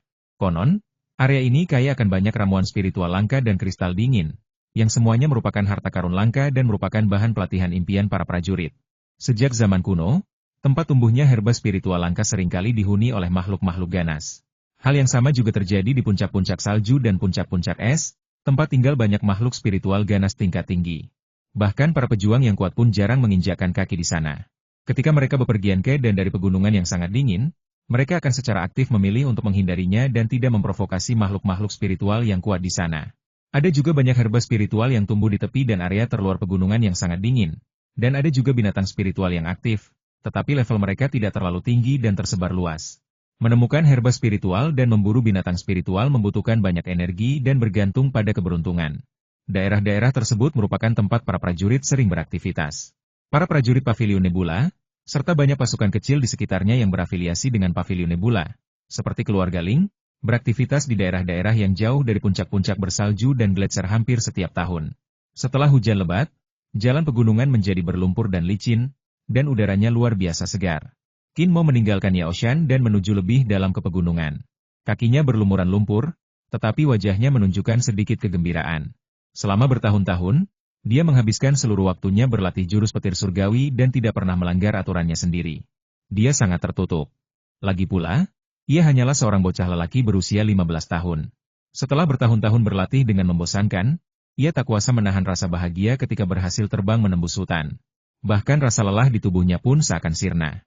Silent Ridge, kita akan segera tiba. Kuharap patung listrik bayangan tingkat pertama tidak mengecewakanku.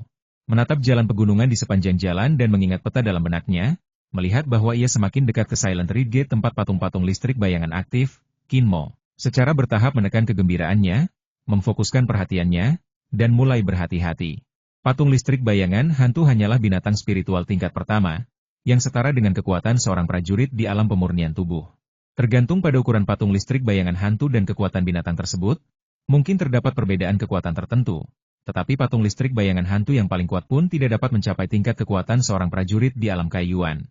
Dalam pandangan Qin Mo, senjata pembunuh, patung listrik bayangan dengan kekuatan petir, tidak dapat menimbulkan ancaman baginya, tidak peduli seberapa kuatnya. Setelah berlatih serangan guntur surgawi selama bertahun-tahun dan berani menyalurkan kekuatan guntur 9 hari ke dalam tubuhnya, bagaimana mungkin dia takut dengan kekuatan petir yang dilepaskan oleh binatang roh tingkat pertama? Kehati-hatiannya disebabkan oleh rasa takutnya bertemu dengan makhluk spiritual jenis lain. Setengah jam kemudian, sebuah gunung yang ditumbuhi pepohonan tua perlahan muncul. Tingginya sekitar 10 meter, dengan cabang dan daun yang lebat, menghalangi cahaya langit, membuat gunung itu tampak agak gelap dan dalam. Ini adalah Silent Ridge. Swiss, Swiss, Swiss. Suara siulan burung yang terbang menembus hutan datangnya dari dalam pegunungan, kadang-kadang diiringi teriakan dan umpatan dari anak muda. Qin Mo mengangkat alisnya, dan segera menyadari bahwa ada prajurit yang bertarung melawan elang listrik bayangan di kedalaman Youji Ridge. Tanpa berpikir panjang, ia tiba-tiba mempercepat langkahnya dan langsung menuju lereng tinggi punggung bukit. Di bawah 12 pohon tua yang tinggi, sekelompok 7 prajurit muda berdiri saling membelakangi, memegang pedang, busur, palu perak, dan senjata lainnya. Pakaian mereka robek, lengan dan dada mereka berlumuran darah. Mereka mengangkat kepala tinggi-tinggi, mengayunkan senjata, bertempur mati-matian melawan patung listrik hantu yang melayang di langit. Ketujuh prajurit itu terdiri dari pria dan wanita, semuanya berada di tahap pemurnian tubuh. Mereka relatif muda, dan pakaian mereka sangat indah dan mewah. Senjata di tangan mereka penuh dengan kekuatan spiritual, dan jelas merupakan senjata spiritual tingkat tinggi. Sekilas, orang bisa tahu bahwa mereka berasal dari latar belakang yang luar biasa. Pemuda di depan bertubuh kekar, memegang pedang merah di tangannya, dan berambut hitam legam. Saat ia mengayunkan pedang, busur cahaya merah yang menyilaukan muncul, dan ia tampak sangat gagah. Ada lebih dari 30 elang listrik hantu, masing-masing panjangnya lebih dari 2 meter, dengan rambut abu-abu kecoklatan, paruh berduri, ekor pendek berbentuk baji, cakar tajam seperti jangkar, dan kristal prisma hijau di dahinya, yang berkilau dengan cahaya listrik dan terus-menerus melepaskan kilat hijau. Elang-elang listrik bayangan itu melayang di udara, lincah dan cepat, pertama-tama menyerang para prajurit di bawah dengan kilat dari inti binatang di dahi mereka. Begitu para prajurit itu terkejut dan mati rasa, elang-elang listrik bayangan itu akan segera menerkam mereka, mencabik-cabik daging mangsanya berkeping-keping dengan mulut mereka yang seperti kait dan cakar mereka yang seperti jangkar, menyebabkan mereka yang tertangkap menjerit kesakitan dan kulit serta daging mereka terkoyak. Di samping ketujuh prajurit itu, 5 patung listrik bayangan telah tertusuk senjata tajam dan jatuh ke tanah, dengan rambut dan darah patung berceceran di tanah. Ketujuh prajurit itu juga dipenuhi goresan dan bekas luka. Sepertinya pertempuran ini telah berlangsung cukup lama. Ketujuh orang itu bersatu. Selama salah satu dari mereka tersengat listrik, keenam lainnya akan segera melindunginya sekuat tenaga. Bahkan jika itu berarti mereka sendiri yang tergores. Demikian pula, patung listrik bayangan tidak dapat membunuh satu orang dalam waktu singkat, jadi pertempuran mungkin harus dilanjutkan. Pah! Tuze meludahkan rambut yang terukir di sudut mulutnya, menghunus pedang panjangnya, dan memunculkan pelangi cahaya, sambil mengumpat sumbu sial bertemu dengan makhluk-makhluk berambut rata yang hidup berkelompok ini. Semuanya, tetaplah berdekatan dan jangan berpencar. Kalau ada yang berani tidak menyelamatkan rekan-rekannya duluan, aku akan mengulitinya hidup-hidup dulu. Jangan khawatir, saudara tuh. Aku harus menyelamatkan teman-temanku terlebih dahulu. Sekelompok pemuda itu menggertakkan gigi dan berteriak, masing-masing dengan suara tenang dan mantap. Sepertinya mereka telah ditempa oleh pertempuran dan jelas bukan pemula. Di balik pohon tua, Qin Mo menyipitkan mata dan menyaksikan pertarungan sengit antara ketujuh pemuda itu dan patung listrik bayangan. Setelah mengamati sejenak, ia tahu bahwa ketujuh pemuda itu sedang dalam situasi yang tidak baik. Elang listrik bayangan adalah makhluk sosial yang akan membalas dendam atas penghinaan apapun. Begitu salah satu dari jenisnya terbunuh, ia akan bertarung sampai mati. Dengan kelima mayat elang itu, pertempuran ini tidak akan berakhir damai. Entah ketujuh orang itu akan tercabik-cabik, atau lebih dari 30 elang listrik bayangan akan mati. Elang-elang listrik bayangan itu dan ketujuh pemuda itu sama-sama kuat. Jika pertarungan berlanjut seperti ini, kedua belah pihak kemungkinan besar akan menderita korban, dan pada akhirnya hanya satu atau dua orang, atau beberapa elang, yang akan selamat. Wuh! Teriakan elang yang agung dan melengking tiba-tiba datang dari kedalaman Silent Ridge. Tak lama kemudian, selusin elang listrik hantu datang mengaum dan bergabung menyerang. Sialan! Ekspresi Tuze akhirnya berubah. Sepertinya tempat ini sarang monster berbulu pipih. Kita tidak bisa tinggal lama di sini. Kita harus kabur secepatnya. Kalau tidak, nanti kalau monster-monster itu makin banyak, bakal repot banget. Kita bisa mempertahankan formasi kita dengan menggunakan ketenangan untuk mengendalikan gerakan. Tapi begitu kita mulai menyerang, aku khawatir kita takkan mampu menahan serangan kelompok patung listrik bayangan. Seorang gadis berusia 17 atau 18 tahun, bertubuh seksi, mengenakan baju zirah kulit hitam, membawa tempat anak panah di punggungnya, memegang busur panjang, matanya yang berbentuk almond berbinar-binar, berteriak dengan suara anggun dan dingin. Zuo 11. Kita tidak punya pilihan. Kalau kita tidak kabur, kita akan dimakan sampai mati. Siapa tahu ada lebih banyak monster yang datang. Kalau kita terus menunggu, kita hanya akan berada dalam bahaya yang semakin besar. Teriak Tuze dengan keras, ekspresinya tegas. Semuanya, bersiaplah untuk kabur bersamaku. Oke. Semua orang, termasuk Zuo Qian, menjawab dengan keras, siap bertarung sampai mati untuk keluar dari Silent Ridge. Pada saat ini, Qin Mo, yang juga menyadari bahwa situasinya genting, tiba-tiba berjalan keluar dari balik pohon dan berjalan menuju ketujuh orang itu tanpa mengucapkan sepatah kata pun. Jangan mendekat, adik kecil. Terlalu berbahaya di sini. Menjauhlah sejauh mungkin dari sini. Elang listrik bayangan hanya membenci kita bertujuh. Ia mungkin tidak peduli padamu. Cepat pergi. Tuze, yang hendak melepaskan diri, tiba-tiba menyadari ada orang asing mendekat. Setelah tertegun sejenak, ia berteriak cepat untuk menghentikan Qin Mo. Mendekat. Qin Mo tidak menggubrisnya, hanya menyeringai pada Tuze dan berjalan ke arahnya dengan langkah mantap. Apakah kamu bodoh, nak? Apakah kamu mencari kematian? Bodoh. Apa yang ingin kau lakukan? Semua orang berteriak kaget, dan Zuo Qian menarik kembali kakinya yang panjang dan lurus. Matanya dipenuhi amarah. Dari mana kau datang, dasar bajingan kecil? Apa kau benar-benar harus buru-buru masuk ke sini dan mati? Di tengah umpatan kebingungan ketujuh orang itu, Qin Mo menghampiri pantom elektrik Eagle yang telah mati mengenaskan, mengulurkan jari-jarinya, dan dengan paksa menggali inti binatang buas dari dahi binatang buas itu. Kemudian, tanpa menghiraukan keheranan Tuze, Zuoqian, dan yang lainnya, ia menyerang Phantom Electric Eagle yang tersisa dan menggali inti binatang buas dari keempat binatang buas lainnya dalam sekejap mata. Ketujuh orang itu tercengang. Tuze dan yang lainnya merasa Kinmo agak gila, dan memandangnya seolah-olah dia orang gila. Betapa rakusnya seseorang hingga rela mempertaruhkan nyawanya untuk merebut inti binatang itu? Terlebih lagi, itu hanya untuk inti binatang dari binatang spiritual tingkat pertama. Di hadapan lebih dari 40 lang listrik bayangan, dia mengambil inti binatang mereka, membuat mereka benar-benar marah, dan membuat mereka semua histeris. Dari mana datangnya orang bodoh ini? Sudah berakhir. Ketujuh orang itu hampir bersamaan menunjukkan ekspresi cemas. Mereka yakin Kinmo akan segera tercabik-cabik, dan daging serta darahnya akan dilahap habis oleh patung listrik hantu. Swiss, Swiss, Swiss. Seperti dugaan, semua patung listrik bayangan menjadi gila, bahkan meninggalkan Tuze dan yang lainnya, dan menyerbu ke arah Kinmo, sambil meraung tajam, ingin memotong Kinmo menjadi beberapa bagian. Apa dia mencoba mengulur waktu untuk kita dengan mati? Dasar bocah kecil yang lucu, terima kasih padanya. Tunggu apa lagi? Kenapa kau tidak kabur saja? Zuo 11 tiba-tiba berteriak dengan suara tajam. Tuze dan yang lainnya tiba-tiba bereaksi, mengira para wanita itu tenang dan kejam di saat-saat kritis. Tanpa berpikir panjang, mereka langsung bergerak cepat, mengabaikan Kinmo, yang dikelilingi lapisan-lapisan patung listrik bayangan abu-abu seperti awan, dan melarikan diri dari Youji Ridge secepat mungkin. Ketujuh orang itu percaya bahwa Kinmo ditakdirkan untuk mati. Mereka tahu betul bahwa setelah elang bayangan mencabik-cabik Kinmo, ia akan tetap mengejarnya.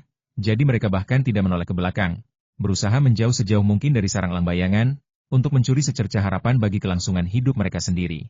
Di tengah banyaknya bayangan yang terpahat, kilat hijau pekat bagaikan penutup, dan suara mendesis arus listrik itu menakutkan. Kinmo menghadapinya sendirian.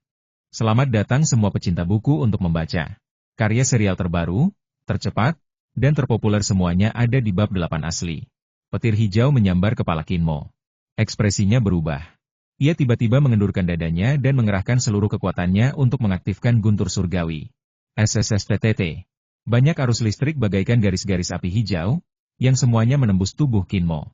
Dalam sekejap, gelombang kekuatan petir yang mengalir deras mengamuk di urat dan pembuluh darahnya. Mata Kinmo tiba-tiba berbinar dan dia tertawa gembira. Arus listrik itu cepat dan ganas pada awalnya, tetapi setelah serangan petir surgawinya diaktifkan, arus itu langsung menjadi jinak dan halus, dan semuanya meresap ke dalam tulang-tulangnya. Perasaan gembira dan bahagia yang luar biasa terpancar dari setiap pori-pori tubuhnya, dan Kinmo tiba-tiba merasa seolah-olah tubuhnya dipenuhi dengan energi dan semangat. Arus listrik yang mungkin mematikan bagi orang biasa kini menjadi tonik baginya. Tak hanya tidak melumpuhkan tubuhnya, tetapi juga membuatnya merasa segar dan bertenaga. Bagus sekali. Melihat elang listrik bayangan datang ke arahnya, Kinmo tidak terkejut, melainkan senang.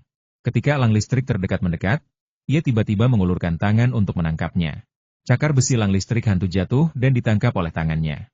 Dengan teriakan keras, Kinmo mencabik elang yang paling aktif dan merobeknya menjadi dua bagian. Darah dan daging berceceran di mana-mana. Setelah serangan yang sukses, Kinmo menjadi bersemangat. Ia tertawa terbahak-bahak dan bergerak ke atas dan ke bawah. Ketika melihat elang listrik hantu mendekati tanah, ia akan tiba-tiba menyerang, dengan tepat meraih dua cakar besi elang yang jatuh dan mencabiknya menjadi dua.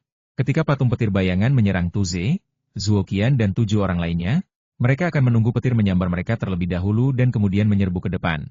Tuze dan Zuoqian sama-sama berada di tahap lanjut alam pemurnian tubuh, tetapi tubuh mereka tidak seperti Kinmo, yang mampu menahan kekuatan guntur dan kilat. Begitu terkena, mereka langsung mati rasa di sekujur tubuh dan anggota tubuh mereka menjadi lemah, dan efektivitas tempur mereka langsung turun ke level terendah. Dalam pertempuran mereka dengan patung listrik bayangan, yang paling mereka takuti adalah sengatan listrik. Bahkan ketika menyelamatkan orang, mereka sangat berhati-hati karena takut tersambar petir, sehingga mereka tidak pernah bisa menang. Gaya bertarung Kinmo benar-benar berbeda. Dia sama sekali tidak menghiraukan serangan petir itu. Sebaliknya, petir yang mematikan bagi Tuze dan Zuoqian justru menguntungkannya dan juga dapat meningkatkan kekuatan tempurnya, membuatnya penuh energi dan kekuatan tak terbatas. Lagi pula, fisiknya sudah kuat, dan patukan serta cakaran paruh tajam serta cakar besi Shadow Electric Eagle tidak akan mampu menimbulkan luka yang fatal padanya. Binatang roh tingkat ini hanya pandai menyerang, bukan bertahan. Pertahanan mereka sangat rendah dan mereka sepenuhnya kebal terhadap serangan. Selama mereka memberinya kesempatan, ia akan dicabik-cabik. Gaya bertarungnya sederhana dan langsung, kejam dan brutal, tetapi sangat efektif. Dalam waktu yang sangat singkat, disertai serangkaian teriakan elang yang melengking, lebih dari selusin elang listrik bayangan mati secara tragis di kakinya. Kalau saja itu adalah makhluk roh lainnya, mereka mungkin sudah mundur ketakutan dan melarikan diri berbondong-bondong sekarang. Namun, patung listrik bayangan itu keras kepala. Meskipun mereka merasa Kinmo agak aneh dan menahan mereka seperti musuh alami, setelah banyak dari mereka tercabik-cabik hingga berdarah, mereka semua menjadi gila dan menyerbu tanpa tahu harus hidup atau mati. Hasilnya sudah ditentukan. Saat elang listrik bayangan mati satu demi satu di kaki Kinmo, tidak ada lagi ketegangan dalam pertempuran ini. Tak lama kemudian, pertempuran brutal itu berakhir. Kinmo, tubuhnya berlumuran darah, berdiri di tengah tumpukan mayat yang diukir di tengah langit yang dipenuhi bulu-bulu yang diukir. Meskipun ia berada dalam posisi yang menguntungkan, masih banyak goresan di tubuhnya. Untungnya, fisiknya yang kuat mampu menahannya. Dia tahu betul bahwa jika patung listrik bayangan tidak menyentuhnya, itu pasti akan menjadi mimpi buruk bagi prajurit tingkat rendah manapun. Jika ketujuh orang Tuzi benar-benar ingin bertahan dan bertarung, pasti bukan patung listrik bayangan yang akan musnah. Ia tidak langsung bergegas mengambil inti binatang itu. Ia berdiri di sana dengan mata menyipit, diam-diam merasakan kondisi tubuhnya. Jejak listrik mengalir deras di urat dan pembuluh darah di tubuhnya. Saat pikirannya mengendalikannya, arus listrik itu perlahan-lahan berkumpul menuju dantian di perut bagian bawahnya. Kehangatan membuncah dari lubuk hatinya, dan senyum tersungging di bibir Kinmo. Pada saat ini, petir yang menyerang patung listrik bayangan itu secara aneh diserap olehnya. Saat guntur dari langit dan bumi menghantam bumi, petir itu perlahan-lahan berubah menjadi kekuatan spiritualnya sendiri. Seperti yang diharapkan. Kinmo langsung merasa perjalanan ini berharga. Melirik bangkai hewan di sampingnya, senyumnya semakin lebar.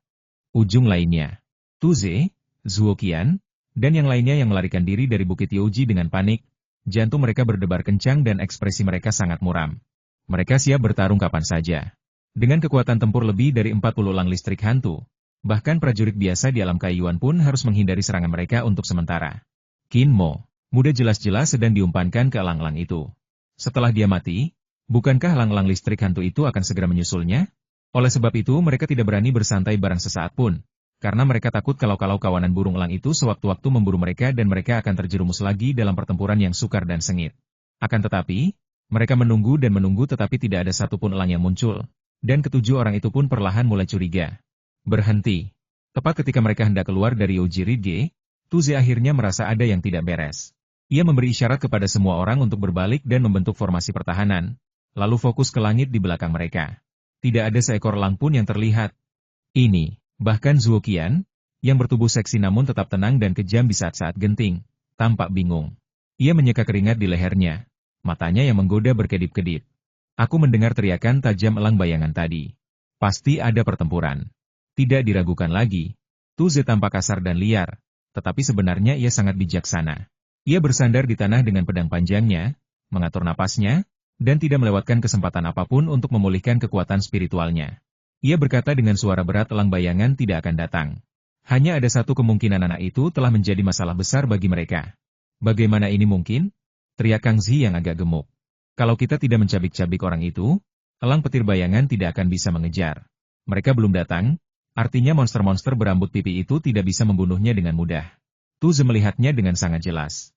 Diam-diam ia menimbang-nimbang sejenak, lalu tiba-tiba menggertakkan gigi dan berkata, kembalilah dan bunuh mereka. Kakatu? Tanya Kang Zi dengan wajah getir, menggelengkan kepala. Kita akhirnya lolos, kenapa kita harus masuk lagi? Tak peduli orang itu hidup atau mati, kita tetap keluar hidup-hidup. Buat apa repot-repot masuk lagi dan mengambil risiko? Ya, ya. Yang lainnya semua setuju. Mereka jelas ketakutan oleh patung-patung listrik bayangan yang tak kenal takut itu dan tidak ingin terus berada dalam bahaya. Zuo 11, bagaimana menurutmu? Tanya Tuze sambil mengangkat kepalanya. Sambil mengangkat bahu, Zuo 11 yang seksi menunjukkan ekspresi tertarik, aku tidak peduli, aku akan pergi dan melihatnya. Karena monster-monster itu belum mengejar kita, mereka pasti sedang dalam masalah. Aku penasaran apakah orang gila itu sudah mati atau belum. Kalau dia masih hidup, kita harus berterima kasih padanya. Ya, terlepas dari dia hidup atau mati, kita semua harus berterima kasih kepada adik kecil ini. Tanpa gangguannya, akan sulit bagi kita bertujuh untuk keluar hidup-hidup. Lebih dari 40 patung listrik bayangan benar-benar bukan sesuatu yang bisa kita tangani. Kata Tuze serius. Lalu apa yang kau tunggu? Zuoqian mengibaskan rambut pirang panjangnya dan menjadi orang pertama yang berbalik dan bergegas menuju Bukit Youji. Sosoknya lincah seperti macan tutul betina. Kalau kau menunggu lebih lama lagi, si kecil itu akan selangkah lebih dekat dengan kematian. Setelah kau memutuskan, jangan cerewet dan bersikaplah seperti wanita. Terprovokasi olehnya, teman-temannya yang sebelumnya malu tampak malu, melolong dan bergegas kembali bersamanya. Tuze menyentuh hidungnya, menatap orang-orang yang begitu bersemangat seolah-olah mereka telah disuntik dengan darah ayam, dan mengumpat dalam hati sialan. Di saat kritis ini, hanya Zuo Qian yang bisa mengendalikan kalian bajingan. Banyak wanita yang lebih tenang dan lebih kejam daripada pria, dan Zuo Qian adalah salah satunya. Sebelumnya, dia melihat Qin Mo, membuat marah elang listrik bayangan, menyebabkan elang-elang besar itu menerkam mereka dengan panik. Pada saat itu, bahkan Tuze tertegun dan tidak bisa bereaksi untuk sementara waktu. Namun, Zuo Qian melihat kesempatan untuk melarikan diri dan berteriak pada semua orang untuk meninggalkan Qin Mo, dan segera menerobos Youji Ridge. Saat itu, ia berpikir bahwa Qin Mo sudah ditakdirkan untuk mati. Sekalipun ketujuh orang itu berusaha sekuat tenaga untuk menyelamatkannya, mereka tidak dapat mengubah takdir kematian Qin Mo. Malahan, mereka akan terbunuh juga. Jadi dia dengan tegas meminta semua orang untuk pergi. Bagaimanapun, penilaiannya saat itu bijaksana dan tepat. Lagi pula, dia tidak tahu bahwa Qin Mo adalah musuh bebuyutan patung listrik bayangan. Sekarang, patung listrik bayangan belum muncul, dan Zuo Qian menyadari bahwa penilaiannya mungkin salah. Ia berpikir Qin Mo mungkin belum diserang dan dibunuh. Dia ingin menebus kesalahannya, jadi dia menjadi orang pertama yang berbalik tanpa ragu dan bergegas kembali ke Silent Ridge. Saya harap ini belum terlambat. Melihat mereka hendak memasuki area berbahaya lagi, Zuo Qian berpikir diam-diam di dalam hatinya. Semangatnya tiba-tiba menjadi tegang, dan jari-jari ramping yang memegang busur dan anak panah secara bertahap mengerahkan kekuatan. Melewati kawasan hutan yang lebat, Zuo Qian memasuki kedalaman Silent Ridge. Mata indahnya dengan cemas menatap ke arah tempat mereka melarikan diri sebelumnya. Ah! Zuo 11 tiba-tiba berteriak. Tude dan yang lainnya mengikutinya dari dekat. Mendengar teriakannya, keenam orang itu langsung berubah wajah dan bergegas menghampiri dengan putus asa. Kemudian, mereka mulai berteriak bersama Zuo 11. Di samping Qin Mo, terdapat bangkai patung bayangan listrik di mana-mana. Tak satu pun dari bangkai patung bayangan listrik itu utuh. Semuanya terbelah menjadi dua bagian. Jelas sekali mereka meninggal dengan cara yang sangat tragis. Qin Mo, yang hanya mengalami beberapa luka ringan di sekujur tubuhnya, berjongkok dan mencoba mengambil inti binatang dari dahi patung-patung listrik bayangan itu. Kelompok 7 orang itu tercengang, dengan ekspresi tidak percaya di wajah mereka, mulut mereka terbuka berlebihan, dan bola mata mereka hampir keluar. Apa aku linglung? Bocah gendut Kang Zi menggosok matanya dan menatap Qin Mo, seolah-olah dia monster. Lebih dari 40 elang listrik hantu. Apa mereka semua mati? Dan mereka mati dengan begitu menyedihkan? Qin Mo mendongak, memperhatikan semua orang pergi dan kembali, tersenyum, dan berkata aku punya senjata spiritual yang kebal terhadap serangan petir, bukan karena kekuatanku sendiri. Sial, kenapa kau tidak memberitahuku lebih awal?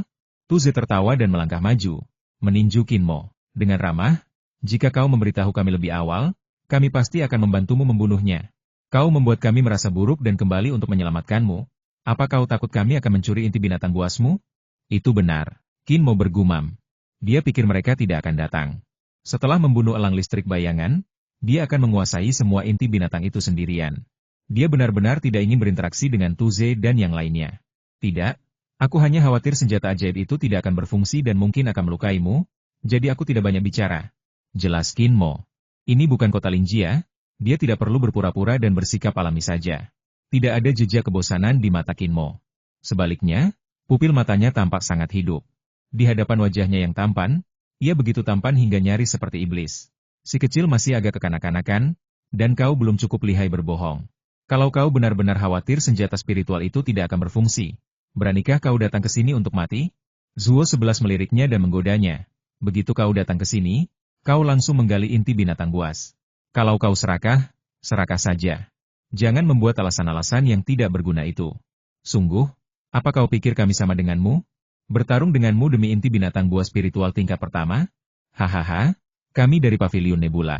Namaku Tuze, adikmu Zuo Qian, dan itu Kang Zi. Tuze tertawa dan memperkenalkan orang-orang di sekitarnya secara singkat. Ia berkata, kami dengar ada besi bintang di dekat sini, jadi kami datang ke sini untuk mencoba peruntungan.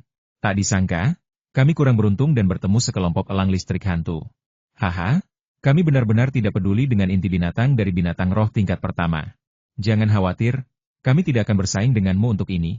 Hati Qin Mo tergerak. Inti binatang dari binatang roh tingkat pertama memang tidak berharga. Namun, bagi kebanyakan prajurit di alam pemurnian tubuh, inti binatang itu bukanlah hal biasa. Setidaknya dia tahu bahwa para prajurit keluarga Ling pasti tidak akan acuh tak acuh ketika mereka melihat inti binatang ini. Meskipun Tuze dan yang lainnya berasal dari Pavilion Nebula, mereka juga berada di tahap pemurnian tubuh. Mereka masih sangat muda, tetapi mereka bisa meremehkan inti binatang tingkat pertama. Ini cukup untuk menunjukkan bahwa ketujuh orang itu mungkin orang-orang yang sangat penting di Pavilion Nebula. Selamat datang semua sahabat buku untuk membaca karya serial terbaru, tercepat dan terhangat semuanya ada di bab 9 penyerapan asli. Punggungan senyap. Kinmo memanen total 47 inti binatang prismatik dari dahi 47 elang listrik bayangan. Tuze dan 7 orang lainnya tidak serakah akan inti binatang tersebut. Mereka semua memperhatikannya mengumpulkan inti binatang ke dalam tas kulit sambil tersenyum dan bercanda dengan ramah. Saat langit berangsur-angsur gelap, rombongan itu tidak meninggalkan Silent Ridge. Sebaliknya, mereka menemukan tempat kering di dekatnya dan duduk. Kalau cuma Tuze dan 7 anak buahnya, mereka pasti nggak berani tinggal di sini. Tapi bedanya dengan Kinmo. Kinmo, yang bisa memburu begitu banyak elang listrik bayangan sendirian, membiarkan mereka tinggal di sini tanpa khawatir ada elang besar lagi yang datang. Mereka juga berharap agar muncul patung listrik bayangan baru, sehingga mereka dapat menyaksikan sendiri metode Kinmo, dan melihat senjata spiritual ajaib apa yang dimiliki Kinmo. Mereka menyalakan api unggun, mendirikan tenda sederhana, dan berkumpul untuk memanggang selusin kelinci liar dan burung pegar yang telah mereka tembak. Mereka mengambil minuman keras dan meminumnya, sambil tertawa dan mengobrol riang. Setelah meninggalkan kota Lingjia dan keluar dari Yaoshan, Kinmo tidak lagi menahan diri dan kembali ke jati dirinya. Sifatnya yang ceria membuatnya segera berteman dengan Tuze dan 7 orang lainnya. Setelah menyesap beberapa teguk anggur, semua orang perlahan-lahan merasa rileks. Kinmo berkata bahwa dia berasal dari kota Lingjia, namanya Linglai, dan dia juga datang ke pegunungan dingin ekstrim untuk mengasah seni bela dirinya. Mendengar bahwa dia berasal dari kota Lingjia, Tuze menjadi lebih antusias dan tertawa serta berkata, "Haha, kita semua berasal dari jalan yang sama." 6 orang lainnya juga benar-benar menurunkan kewaspadaan mereka. Pegunungan dingin ekstrim membentang ribuan mil, dan dikelilingi oleh banyak pasukan. Salah satunya adalah Pavilion Nebula. Jika mereka bertemu dengan prajurit dari pasukan musuh, mereka tidak boleh terlalu dekat dengan Kinmo.